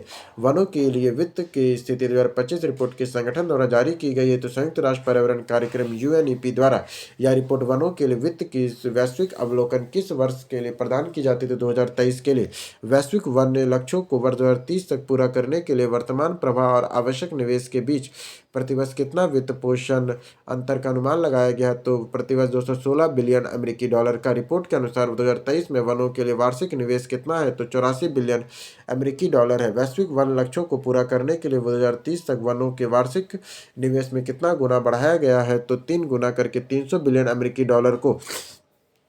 वर्ष 2025-50 तक वनों के लिए वैश्विक निवेश के वर्ष 2023 के स्तर तक कितना गुना बढ़ेगा? तो 6 गुना बढ़ जाएगा। जलवायु और जैव विविधता लक्ष्यों को प्राप्त करने के लिए वर्ष 2030 तक प्राकृतिक आधारित संसाधनों का विस्तार कितने हेक्टेयर तक करना आवश्यक है? तो 1 बिलियन हेक्टेयर तक। राज्य खनन तैयारी सूचकांक SMRI किस मंत्रालय द्वारा जारी किया गया है? तो खान मंत्रालय द्वारा। SMRI ढांचे के तहत राज्यों में उनके खनिज संपदा के आधार पर कितनी श्रेणियों में विभाजित किया गया है? तो 3 श्रेणियों में। श्रेणी 1 में कौन से राज्य शीर्ष स्थान पर रहे हैं? तो वो रहे मध्य प्रदेश, राजस्थान, गुजरात। खनिज संसाधनों के समृद्ध राज्य हैं। श्रेणी बी में तीन रैंक प्राप्त करने वाले राज्य कौन कौन है? तो गोवा, उत्तर प्रदेश, असम है मध्यम खनिज वाले राज्यों में। श्रेणी सी के तहत राज्यों में 3 स्थान रहे हैं। तो पंजाब, उत्तराखंड, त्रिपुरा रहे हैं। किस भारतीय राज्य में अपने 5 वर्षीय पुनर्प्रवेश योजना के माध्यम से ब्लैक बक कृष्णबर्ग को सफलतापूर्वक जंगलों से वापस लाया है? तो छत्तीसगढ़ ने। ब्लैक बक का वैज्ञानिक नाम क्या है? तो एंटीपोल सर्पिला है। ब्लैक बक किन 2 देशों का मूल निवासी है? तो भारत और नेपाल का है। किन 3 भारतीय राज्यों में ब्लैक बक का अपना राजकीय पशु घोषित किया है? तो पंजाब, हरियाणा और आंध्र प्रदेश ने। भारत के किस समुदाय ने ब्लैक बक को पवित्र और इसकी रक्षा करता है? तो बिश्नोई करता है। ब्लैक बक को IUCN रेड लिस्ट के संरक्षण दर्जा दिया है। कम चिंतन के लिए लिस्ट कंसर्ट के लिए UNFCCC का आगामी 30वां कॉन्फ्रेंस ऑफ पार्टीज COP30 कहाँ आयोजित होगा? तो 10 से 21 नवंबर को होगा। बेमेल, ब्राजील में होगा। COP30 का आयोजन कहाँ होगा? बेमेल, ब्राजील में होगा। ब्राजील की अध्यक्षता COP30 के घोषित करेगा। एक्शन ऑफ कॉप का एक्शन होगा। COP30 का लक्ष्य निर्धारण से हटकर मुख्य ध्यान किस पर है? तो क्रियान्वयन और वित्त पोषण तंत्र पर है। विकसित देश के लिए 2035 में जलवायु वित्तों को कितना बिलियन सालाना तक बढ़ाने की उम्मीद है? तो वह जो पुराने $100 बिलियन के लक्ष्य से अधिक है। $500 बिलियन सालाना तक। प्रस्तावित रोड मैप का लक्ष्य सार्वजनिक और निजी समन्वय के माध्यम से वर्ष 2035 तक कुल कितना जलवायु वित्त जुटाना है? तो $1.3 ट्रिलियन जुटाना है। सिकोनस ऑल इंडिया एलिफेंट एस्टिमेशन 21 से 25 का परिणाम कहाँ जारी किया गया है? तो देहरादून में। SAIEE रिपोर्ट में संयुक्त रूप से किन 2 संस्थाओं ने जारी किया है? तो केंद्रीय पर्यावरण मंत्रालय और भारतीय वन्यजीव संस्थान ने किया है। रिपोर्ट के अनुसार भारत में हथियारों की कुल अनुमानित जनसंख्या कितनी है? तो 22,446 है। SIAE किस हाथी के प्रजाति के राष्ट्रव्यापी सिंक्रोनाइज्ड जनगणना है? तो एशियाई हाथी वैज्ञानिक नाम है। हाथी जनसंख्या निगरानी के लिए SIAE किस अन्य प्रमुख वन्यजीव आकलन ढांचे के साथ सिंक्रोनाइज किया गया है? तो बाघ अल्काइन ढांचा के साथ। देश में हाथियों का सबसे बड़ा क्लस्टर कहाँ दर्ज किया गया है? तो पश्चिमी घाट में, जहाँ 11,934 हाथी है। हाथियों की संख्या के अनुसार शीर्ष दो राज्य कौन से हैं? तो कर्नाटक और असम में। झारखंड उड़ीसा में हाथियों की संख्या में क्रमशः कितने प्रतिशत की कमी दर्ज की गई? तो झारखंड में 68% और उड़ीसा में 54% की कमी की गई है। किस राज्य में हाथियों की संख्या सबसे अधिक वृद्धि हुई है? तो छत्तीसगढ़ में हुआ 82% तक। अंतर्राष्ट्रीय पंछी दर्शन कार्यक्रम किस वन्य अभ्यारण्य में आयोजित किया जा रहा है? तो रक्षम चित्रकूट वन्य अभ्यारण्य में। यह अभ्यारण्य कहाँ स्थित है? तो किन्नौर जिला, हिमाचल प्रदेश में। यह अभ्यारण्य किस पर्वत श्रृंखला का एक हिस्सा है? तो पश्चिमी हिमालय का है। किस कंपनी ने आईआईटी मद्रास के साथ मिलकर सतत ऊर्जा केंद्र स्थापित करने के लिए समझौता ज्ञापन पर हस्ताक्षर किया है? तो कोल इंडिया लिमिटेड ने किया है। इस केंद्र का मुख्य उद्देश्य क्या है? तो सतत और निम्न कार्बन प्रौद्योगिकी पर अनुसंधान करना है।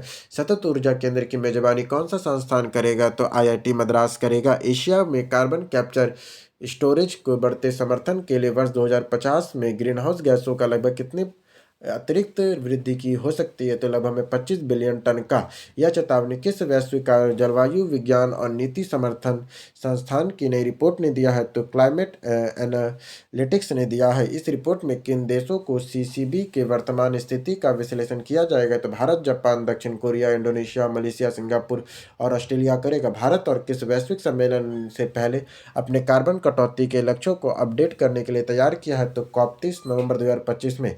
सीसीसी तकनीक का उद्योग द्वारा दावा की गई 90 से 95% की तुलना में वास्तविक कार्बन कैप्चर दर लगभग कितनी पाई गई है? तो लगभग 50%। एशिया में सबसे बड़ी सीसीएस पाइपलाइन किस देश के पास है? तो ऑस्ट्रेलिया के पास है। भारतीय तटरक्षक बल आईसीजी ने कर्नाटक तट पर कौन सा अभ्यास आयोजित किया है? तो क्षेत्रीय खोज और बचाव अभ्यास रिफ्लेक्स 25। यह अभ्यास रिफ्लेक्स 25 कहाँ आयोजित किया जा रहा है? तो अरब सागर में। इस अभ्यास का उद्देश्य क्या है? तो सभी समुद्री खोजों और बचाव हितधारकों के बीच सामूहिक तैयारी, समन्वय और परिचालन तत्परता को बढ़ाना। इस अभ्यास के खोज और बचाव मिशन समन्वयक के रूप में किसने कार्य किया है? तो समुद्री बचाव समन्वय केंद्र, मुंबई के रूप में। भारत में पहली बार दर्ज की गई मकड़ी प्रजाति कौन सी है? तो अरोनियस नॉर्कस है। मकड़ी की प्रजाति किस वन्यजीव अभ्यारण्य में पाई जाती है? तो इडुक्की वन्यजीव अभ्यारण्य में। एरोनक्स मकड़ी के परिवार का नाम क्या है? तो अरानिडी है। मकड़ी का सामान्य नाम क्या है? तो लेदनी मॉडर्न अब बीबर है। इस प्रजाति को पहली बार किसने और कब वर्णित किया था? तो फ्रांसीसी कीट विज्ञानी यूनस साइमन ने 1887 में किया था। इसे पहली बार कहाँ वर्णित किया गया था? तो फिलीपींस के बासिलान में। किस नए कवक फंगस की खोज किया है? तो ब्रिडोस खंडी ने। कवक या फंगस की नई प्रजाति कहाँ मिली है? तो अरुणाचल प्रदेश में। इस प्रजाति का नाम किसके सम्मान में रखा गया है? तो भारतीय माइक्रोलॉजिस्ट कनद धास का। इस नई तेतलिया प्रजाति की खोज हुई है? तो नेलोसिस बानातिबेका। नई प्रजाति कहाँ मिली है? तो सॉल्ट लेक कोलकाता और सेंट्रल पार्क बनतिया पश्चिम बंगाल में मिली है। इस नई तेतैया का नाम किसके नाम पे सम्मान पे है? तो सेंट्रल पार्क में स्थानीय नाम बनबितिया के सम्मान पर है। भारत में खोजी गई तेतलिया को कौन सी नई प्रजाति है? तो सातवीं है। दक्षिण पूर्व एशिया का पहला कोरल लार्वा कायो बैंक किस देश ने शुरू किया है? तो फिलीपींस ने। इस सुविधा का मुख्य उद्देश्य क्या है? तो क्षतिग्रस्ता है। रीफ की पुनर्जीवित करने के लिए कोरल बीज लार्वा को जमा कर आनुवांशिक सामग्री को संरक्षित करना है। यह कायो बैंक कोरल के किस रूप में कार्य करता है? तो आनुवांशिक बीज और तिजोरी के रूप में। कायो बैंक में लार्वा किस तापमान पर किस पदार्थ का उपयोग करके संग्रहित होता है? 136 डिग्री सेल्सियस पे तरल नाइट्रोजन का। अक्टूबर 2025 में टाइफून मटापो किस देश से टकराया है? तो गुडाकोंड प्रांत, चीन में। टाइफून मटाको ने भारत में कितने लोगों को सुरक्षित स्थानों पर पहुंचाया है? तो 1,51,000 लोगों से अधिक को। यूएस नेवी ने ज्वाइंट टाइफून मॉर्निंग सेंटर का अनुमान अनुसार टाइफून मोटापो में निरंतर अधिकतम हवा की गति कितनी है? तो 104 मील प्रति घंटा है। किस श्रेणी में तूफान है? तो श्रेणी 2 का है। तमिलनाडु सरकार ने कम ज्ञात संकटग्रस्त प्रजातियों के संरक्षण के लिए कुल कितना फंड दिया है? तो 1 करोड़ रुपए, 100 लाख रुपए तक। किन 4 प्रजातियों ने यह फंड जुटाया है? तो लायन ट्रैप माकल मद्रास हेजोस स्ट्राइप साइफा और हेप फेडर महसीर ने। सबसे ज्यादा राशि किस प्रजाति को मिली और कितनी मिली है? तो लायन ट्रेड मकाफ को 48.5 लाख रुपए मिले हैं। मद्रास हेजोंग स्टाइड हाइना और हप हेजेंड महासीर को क्रमशः कितनी राशि मिली है? तो 20.5 लाख से और 14 लाख रुपए और 17 लाख रुपए मिली है। किस सरकार ने अरावली पहाड़ियों की परिभाषा को संशोधित करने का निर्णय लिया है? तो हरियाणा ने। नई परिभाषा के अनुसार किस भूमि को अरावली का हिस्सा मानने के लिए न्यूनतम ऊंचाई कितनी निर्धारित की गई है? तो 100 मीटर से अधिक को। नई परिभाषा के अनुसार चट्टानों की न्यूनतम भूवैज्ञानिक आयु कितनी होनी चाहिए? तो कम से कम 1 अरब वर्ष होनी चाहिए। नई परिभाषा में अरावली के संरक्षण क्षेत्र में किन युवा चट्टानों को बाहर कर दिया है? तो एलिनपुरा ग्रेनाइट और मलानी रोया साराइट को। भारत ने 2025 के पहले छमाही जनवरी से जून में किस ऊर्जा क्षेत्र का रिकॉर्ड वृद्धि किया है? तो सौर और पवन ऊर्जा का। वर्ष 2025 में पहली छमाही का रिकॉर्ड वृद्धि कितने से बिजली क्षेत्र में उत्सर्जन में कमी आई है? तो 24 मिलियन टन का। जनवरी से जून 2025 में सौर ऊर्जा उत्पादन में कितनी वृद्धि हुई है? तो 17 टेरावाट घंटे का। यह वृद्धि पिछले वर्ष की तुलना में कितने प्रतिशत अधिक है? तो 25% है।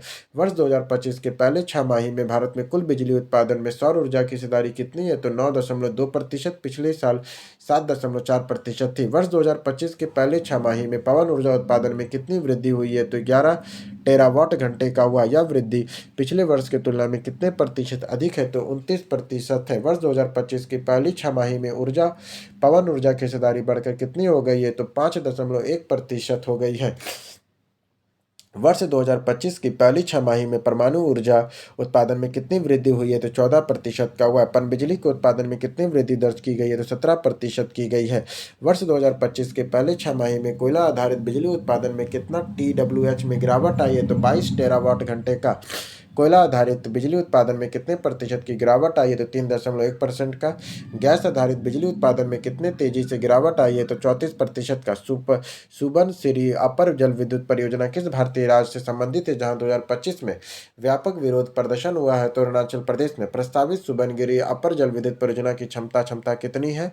तो 2000 मेगावाट है। इस परियोजना का प्रबंधन और संचालन किस सरकारी कंपनी द्वारा किया गया है? तो national hydro electric power corporation NHPC limited के द्वारा।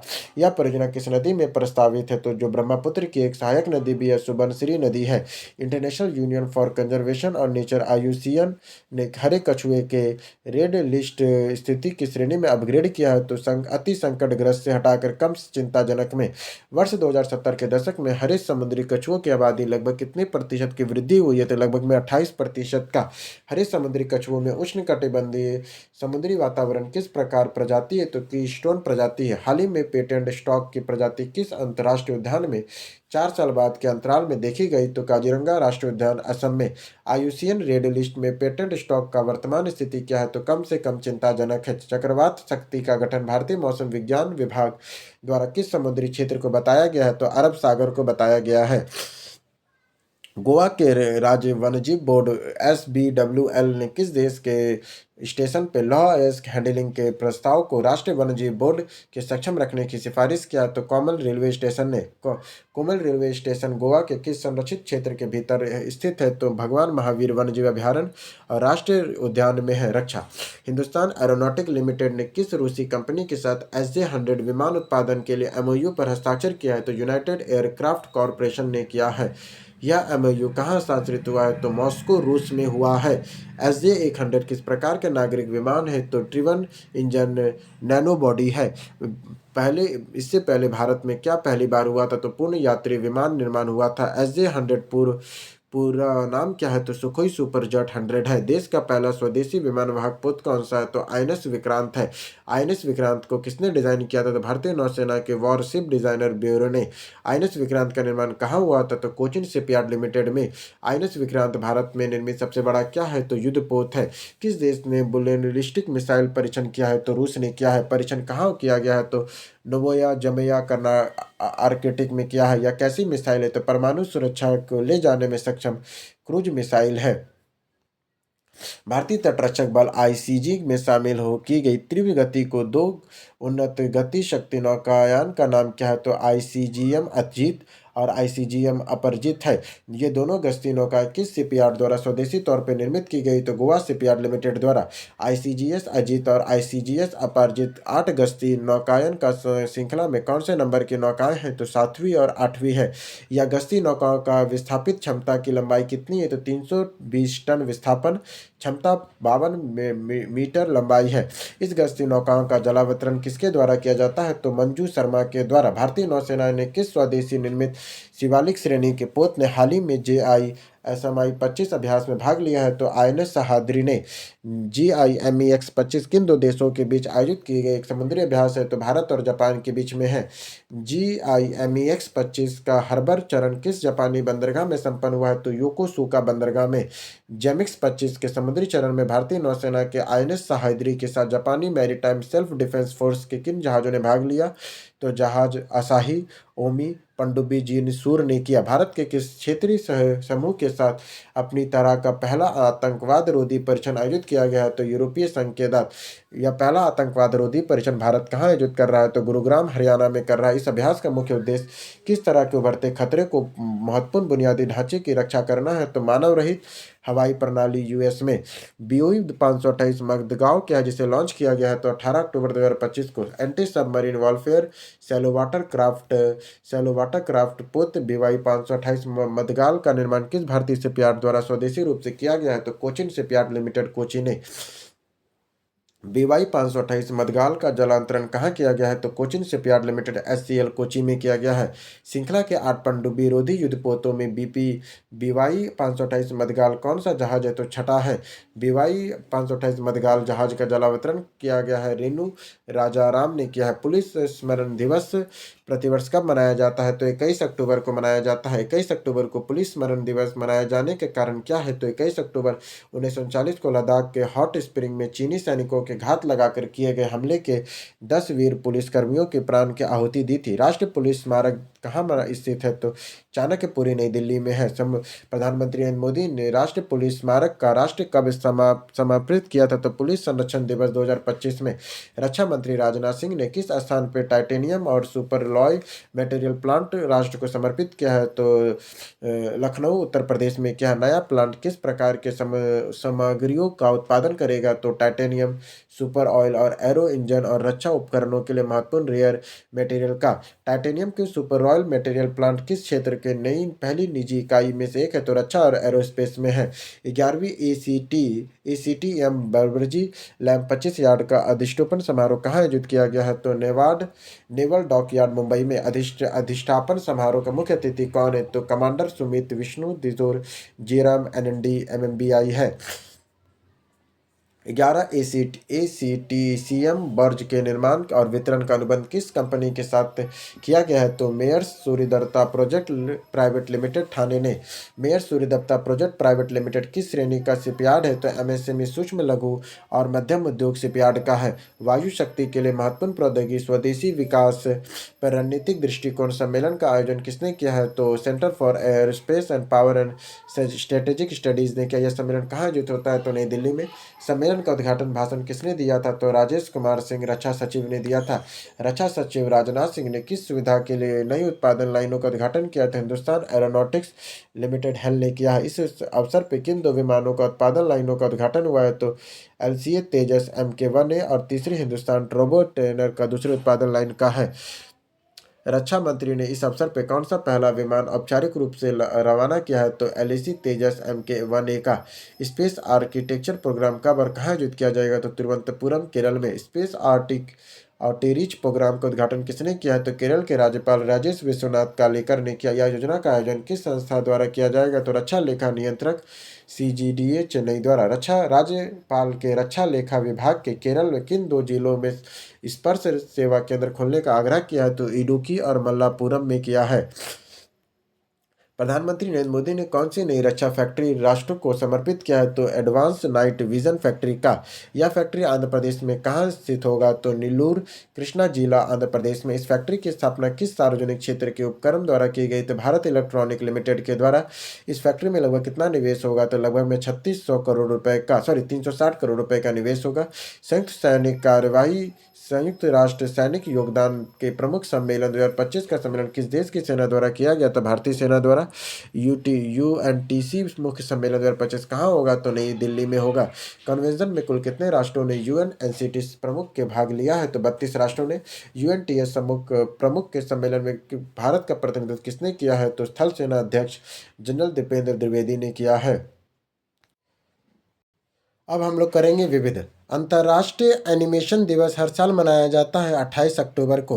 परमाणु वैज्ञानिक होमी जहांगीर भाभा ने कौन सी जयंती मनाई गई है? तो 116वीं। देखभाल और सहयोग का अंतर्राष्ट्रीय दिवस कब मनाया गया? तो 29 अक्टूबर को। और राष्ट्रीय एकता दिवस कब मनाया जाता है? तो 31 अक्टूबर को। राष्ट्रीय एकता दिवस किस नेता की जयंती के उपलक्ष्य में मनाया गया? तो सरदार वल्लभ भाई पटेल का। पुस्तक the market of film making, how Jagat Murali and FTII changed India cinema forever के लेखिका कौन है? तो राधा चड्ढा है। विश्व सोलाइसिस दिवस कब मनाया जाता है? तो 29 अक्टूबर को। सोलाइसिस बीमारी किस अंग से संबंधित है? तो त्वचा स्व प्रतिरोधी रोग के लिए राष्ट्रीय आपदा प्रबंधन प्राधिकरण NDMA कौन सी स्थापना दिवस में मनाया गया है? तो 20 अक्टूबर को। रीजाइजिंग India for economy the road to more equitable society के लिए पुस्तक के लेखक कौन है? तो अरुण मायरा है। मेजर्ड एंड अल इन्फ्लुएंस इंक्लूडेंस case in law in comparative रिसेट्रीज पुस्तक के लेखक कौन है? तो S रामानुजम है। India summers versus India Australia versus India cricket battle of the titans पुस्तक के लेखक कौन है? तो जढीघन हेग है। प्रोफेसर जयंत विष्णु नालिकर कौन सा पुरस्कार मरणोपरांत दिए जाने की घोषणा किया है? तो राष्ट्रीय विज्ञान पुरस्कार 2025 में के विज्ञान श्री पुरस्कार के लिए कितने वैज्ञानिकों का चयन हुआ है? तो 8। विज्ञान युवा श्रेणी के अंतर्गत 2025 में कितने वैज्ञानिकों का चयन हुआ है? तो 14। विज्ञान टीम पुरस्कार 2025 की संस्था को जारी किया गया है? तो टीम अरोरा मिशन ICIR ने। राष्ट्रीय विज्ञान पुरस्कार में कुल कितनी श्रेणियां हैं? तो 4। विज्ञान रत्न, विज्ञान श्री, विज्ञान युवा, शांति स्वरूप भटनागर और विज्ञान टीम। विश्व स्ट्रोक दिवस कब मनाया जाता है? तो 29 अक्टूबर को। सतर्कता जागरूकता सप्ताह 2025 कब से कब तक मनाया गया है? तो 27 अक्टूबर से 2 नवंबर 2025 तक। सतर्कता जागरूकता सप्ताह 2025 की थीम क्या है? तो सतर्कता हमारी साझा जिम्मेदारी।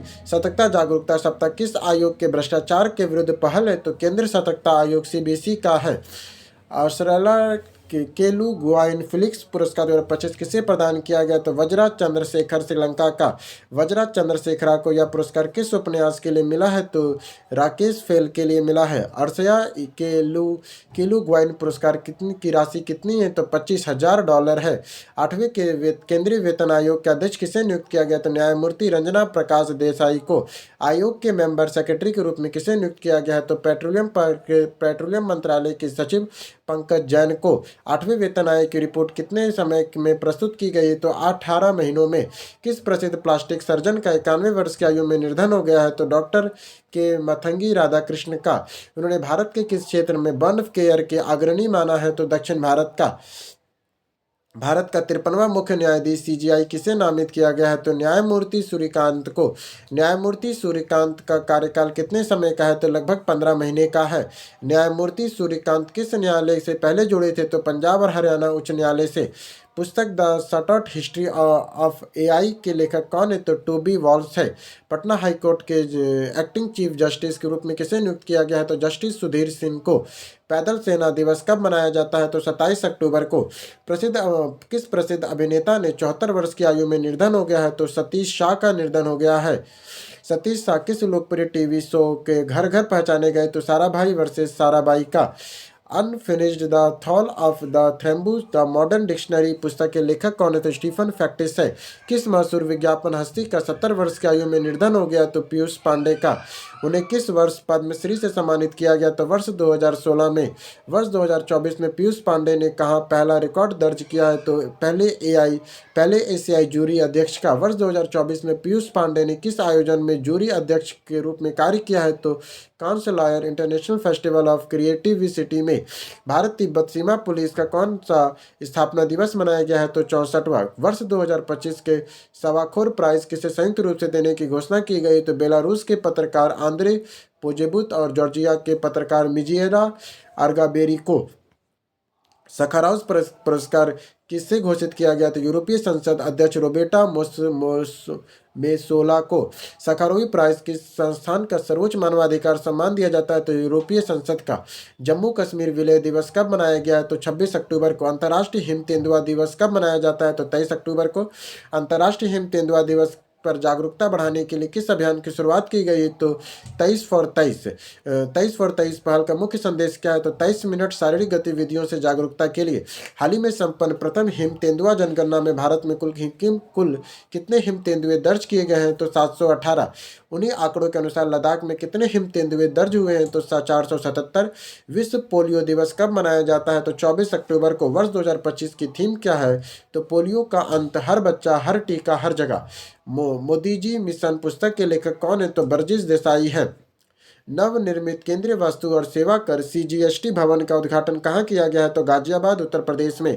ला Bir Sendra the hut hunter the burning forest किसका संरक्षण है? तो जयपाल सिंह का है। Peacemaker U Thant the united nation of the untold story of the 1960 जो के पुस्तक के लेखक कौन है? तो थॉन्ग टू यू है। Human edge the AI age timeless मंत्रालय फॉर सक्सेस के पुस्तक के लेखक कौन है? तो नितिन सेठ है। Assembly India the constitution of new democratic history पुस्तक के लेखक कौन है? तो रोहित डे और अर्नेस्ट सनी है। White great leaders earnest great question पुस्तक के लेखक कौन है? तो स्टीव मोस्टिनर है। Gardens of expire the ultra ordinary life of Martand of Varma Travancore पुस्तक के लेखक कौन है? तो रघुपतन और पुष्पा पलत है। विश्व सांख्यिकी दिवस कब मनाया जाता है? तो 20 अक्टूबर को मनाते हैं। The Brahmastra unsealed of the first person account of how the Mumbai underworld was annihilated पुस्तक के लेखक कौन है? तो टी शिवनंदन है। 8वां राष्ट्रीय पोषण माह कब आयोजित होता है? तो 17 सितंबर से 16 अक्टूबर 2025 तक। प्रधानमंत्री श्री नरेंद्र मोदी ने 8वां राष्ट्रीय पोषण माह 2025 का उद्घाटन कहाँ किया है? तो धार, मध्य प्रदेश में। राष्ट्रीय पोषण माह 2025 का समापन समारोह किस शहर में हुआ है? तो देहरादून, उत्तराखंड में हुआ है। राष्ट्रीय पोषण माह 2025 की थीम क्या है? तो स्वास्थ्य, नारी, सशक्त परिवार। राष्ट्रीय पोषण मिशन किस मंत्रालय के अधीन है? तो महिला और बाल विकास मंत्रालय का है। किस दिग्गज अभिनेता हास्य कलाकार ने 84 वर्ष की आयु में निर्धन हो गया? तो असरानी का। असरानी जी की आखिरी फिल्म कौन सी थी? तो भूत बंगला और हैवान। असरानी का प्रमुख फिल्म कौन सी है? तो शोले, नमक हराम, गुड्डी, हेरा फेरी, खट्टा मीठा, गरम मसाला है। असरानी जी का पूरा नाम था गोवर्धन असरानी। असरानी जी का जन्म कब और कहाँ हुआ है? तो 1 जनवरी 1941 को जयपुर, राजस्थान में हुआ था। हर्ष संघवी को किस राज्य के उप मुख्यमंत्री का पद का शपथ दिलाई गई थी? तो गुजरात का। हुंडई मोटर इंडिया लिमिटेड के अगले मैनेजरिंग डायरेक्टर और सीईओ किसे नियुक्त किया गया है? तो तरुण गर्ग को किया गया है। तरुण गर्ग किस तिथि से पदभार ग्रहण करेंगे? तो 1 जनवरी 2026 से। अंतर्राष्ट्रीय रसोइया दिवस कब मनाते हैं? तो 20 अक्टूबर को। दक्षिण अमेरिका में स्थित बोलिविया के राष्ट्रपति चुनाव 2025 किसने जीता है? तो एड्रियागो पाज ने।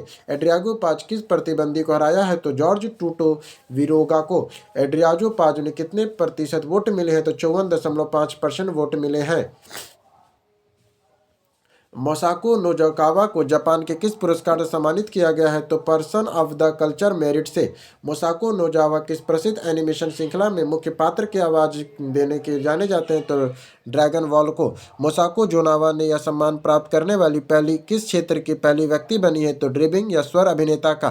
किस शहर में 9वें दीपोत्सव पर 26 लाख से ज्यादा दिए जलाकर गिनीज वर्ल्ड रिकॉर्ड बनाया है? तो अयोध्या में। भारत अंतर्राष्ट्रीय विज्ञान महोत्सव 2025 का आयोजन कब से कब तक किया गया? तो 6 से 9 दिसंबर 2025 तक। ISSF 2025 का आयोजित कहाँ किया जाएगा? तो पंजाब विश्वविद्यालय चंडीगढ़ में।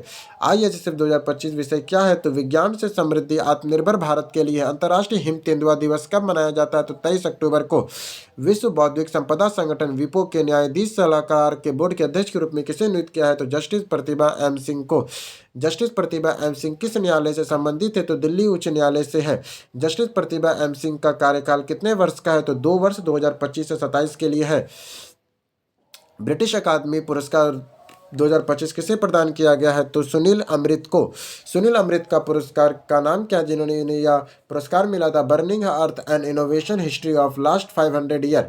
ब्रिटिश अकादमी पुरस्कार पुस्तक पुरस्कार किस प्रकार की कृति के लिए दिया जाता है? तो गैर काल्पनिक कृतियों के लिए। इस पुस्तक के तहत विजेता को कितनी राशि दी जाती है? तो 25,000 पाउंड स्टेटिंग का। Civil militaries fusion as mattering of nation power and comprehensive security पुस्तक किसके द्वारा लिखी गई है? तो लेफ्टिनेंट जनरल राज शुक्ला सेवानिवृत्ति के द्वारा। निगोल चकोबा उत्सव किस राज्य में मनाया जाने वाला एक प्रसिद्ध सांस्कृतिक उत्सव है? तो मणिपुर का है। संयुक्त राष्ट्र दिवस कब मनाया जाता है? तो 24 अक्टूबर को। पूरे भारत में मानक महोत्सव का आयोजन किस संगठन द्वारा किया जाता है? तो भारतीय मानक ब्यूरो द्वारा। मानक उत्सव का आयोजन किस अवसर पर किया जाता है? तो विश्व मानक दिवस 2025 पे। खेल एशियाई युवा खेल 2025 कहाँ आयोजित किया गया है? तो बहरीन में। इससे पहले 2 संस्करणों का आयोजन कब किया गया है? तो वर्ष 2009 और 2013 में। तीसरे संस्करण का शुभारंभ किसने किया है? तो साहब एक अरबी और एक ने किया है। इसके अलावा बहरीन के अतिथि सत्कार के प्रतीक के रूप में कौन से 2 शुभारंभ का पेश किया गया है? तो नजम और दाना को। पदम तालिका में शीर्ष 3 स्थानों में कौन सा देश है? तो चीन, उज्बेकिस्तान और कजाकिस्तान है। पदक तालिका में भारत किस स्थान पर है? तो छठे में है। भारतीय युवा खिलाड़ी कितने पदक जीतने में सफल हुए हैं? तो 48 पदक, 13 स्वर्ण, 18 रजत और 17 कांस्य है। भारतीय दल का मिशन प्रमुख कौन है? तो योगेश्वर दत्त है। किन भारतीय एथलीट ने समुद्री तट कुश्ती में स्पर्धाओं में स्वर्ण पदक हासिल किया है? तो अजीली, सानी फुलकारी और अर्जुन रोहिल को। मुक्केबाजी स्पर्धा में किन भारतीय खिलाड़ियों ने स्वर्ण पदक हासिल किया है? तो सहाना शर्मा, चंद्रिका पुजारी, असिका और खुशी चंद्र ने किया है। पुरुष कबड्डी स्पर्धा में स्वर्ण पदक किस टीम ने जीता है? तो भारत ने जीता है। महिला कबड्डी स्पर्धा में स्वर्ण पदक किस टीम ने जीता है? तो भारत की महिलाओं ने। किस भारतीय पहलवान ने स्वर्ण पदक जीता है? तो मोसी यासिता और जयवीर सिंह ने।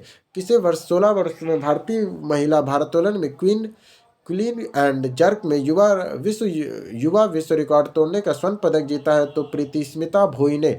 एशियाई युवा खेलों में अगला संस्करण वर्ष 2029 में कहाँ प्रस्तावित है? तो ताशकंद उज्बेकिस्तान में है। प्रो कबड्डी लीग का सीजन 12 का आयोजन किन शहरों में किया गया है? तो चेन्नई, विशाखापट्टनम, जयपुर और दिल्ली में। किस टीम ने सीजन 12 का खिताब जीता है? तो दबंग दिल्ली की केसी दूसरा खिताब जीता है। किस टीम ने उपविजेता बनी है? तो पुनेरी पल्टन बनी है। सर्वाधिक मूल्यवान खिलाड़ी किसे घोषित किया गया? तो फजल अंतराचली को। प्राइम वॉलीबॉल लीग का चौथा सीजन कहाँ संपन्न हुआ है? तो हैदराबाद में। कौन सी टीम विजेता बनी है? तो बेंगलुरु टॉर्पीडो पहला खिताब है। कौन सी टीम उपविजेता बनी है? तो मुंबई टेरिएटर्स। सर्वाधिक मूल्यवान खिलाड़ी किसे घोषित किया गया? तो जोएल बेंजामिन बेंगलुरु के टॉर्पीडोज को। अंडर 23 कुश्ती विश्व कप चैंपियन 2025 कहाँ संपन्न हुआ है? तो नोवी साद सर्बिया में। भारतीय पहलवान कुल कितने पदक जीतने में सफल हुए हैं? तो 9 पदक, 1 स्वर्ण, 2 रजत और 6 कांस्य का। फ्री स्टाइल किलोग्राम 65 किलो स्पर्धा में स्वर्ण पदक किस पहलवान ने जीता है? तो सुजीत कलकर भारत ने। बैडमिंटन टूर्नामेंट फ्रेंच ओपन 2025 में पुरुष एकल स्पर्धा का खिताब किसने जीता है? तो एंड्रस एंडरसन डेनमार्क ने। महिला एकल स्पर्धा किसने जीता है? तो आन से यांग दक्षिण कोरिया ने।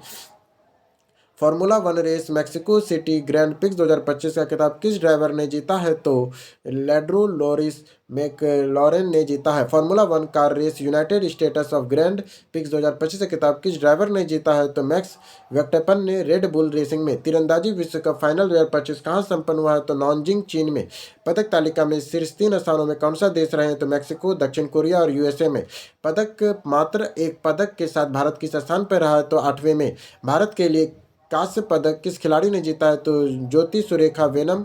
कंपाउंड महिला में। टेनिस प्रतियोगिता एटीपी में वियना ओपन 2025 में पुरुष एकल का स्पर्धा किसने जीती है? तो जेनरिक सीनियर इटली ने।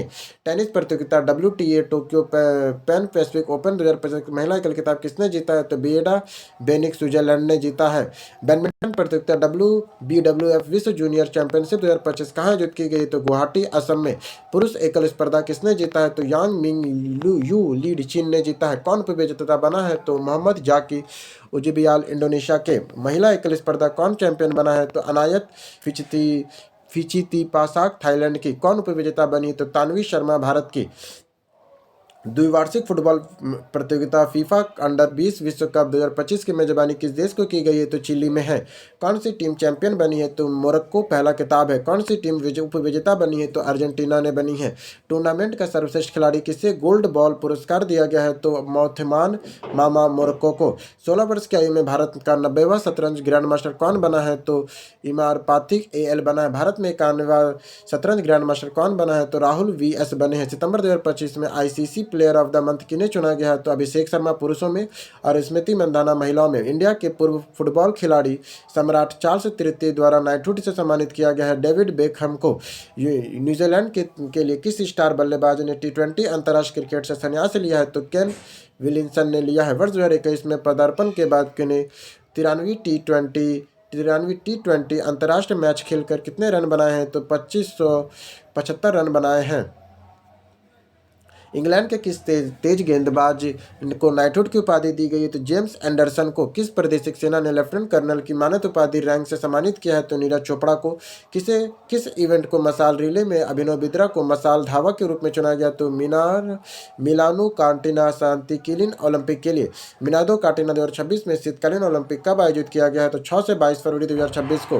कांगो खेलों के डोपिंग के खिलाफ अंतर्राष्ट्रीय अभिसरण की पार्टियों में सम्मेलन COP10 का सत्र कहाँ आयोजित होगा? तो पेरिस, फ्रांस में होगा। किस देश के ब्यूरो ऑफ एशिया पैसिफिक का उपाध्यक्ष चुना गया है? तो भारत को।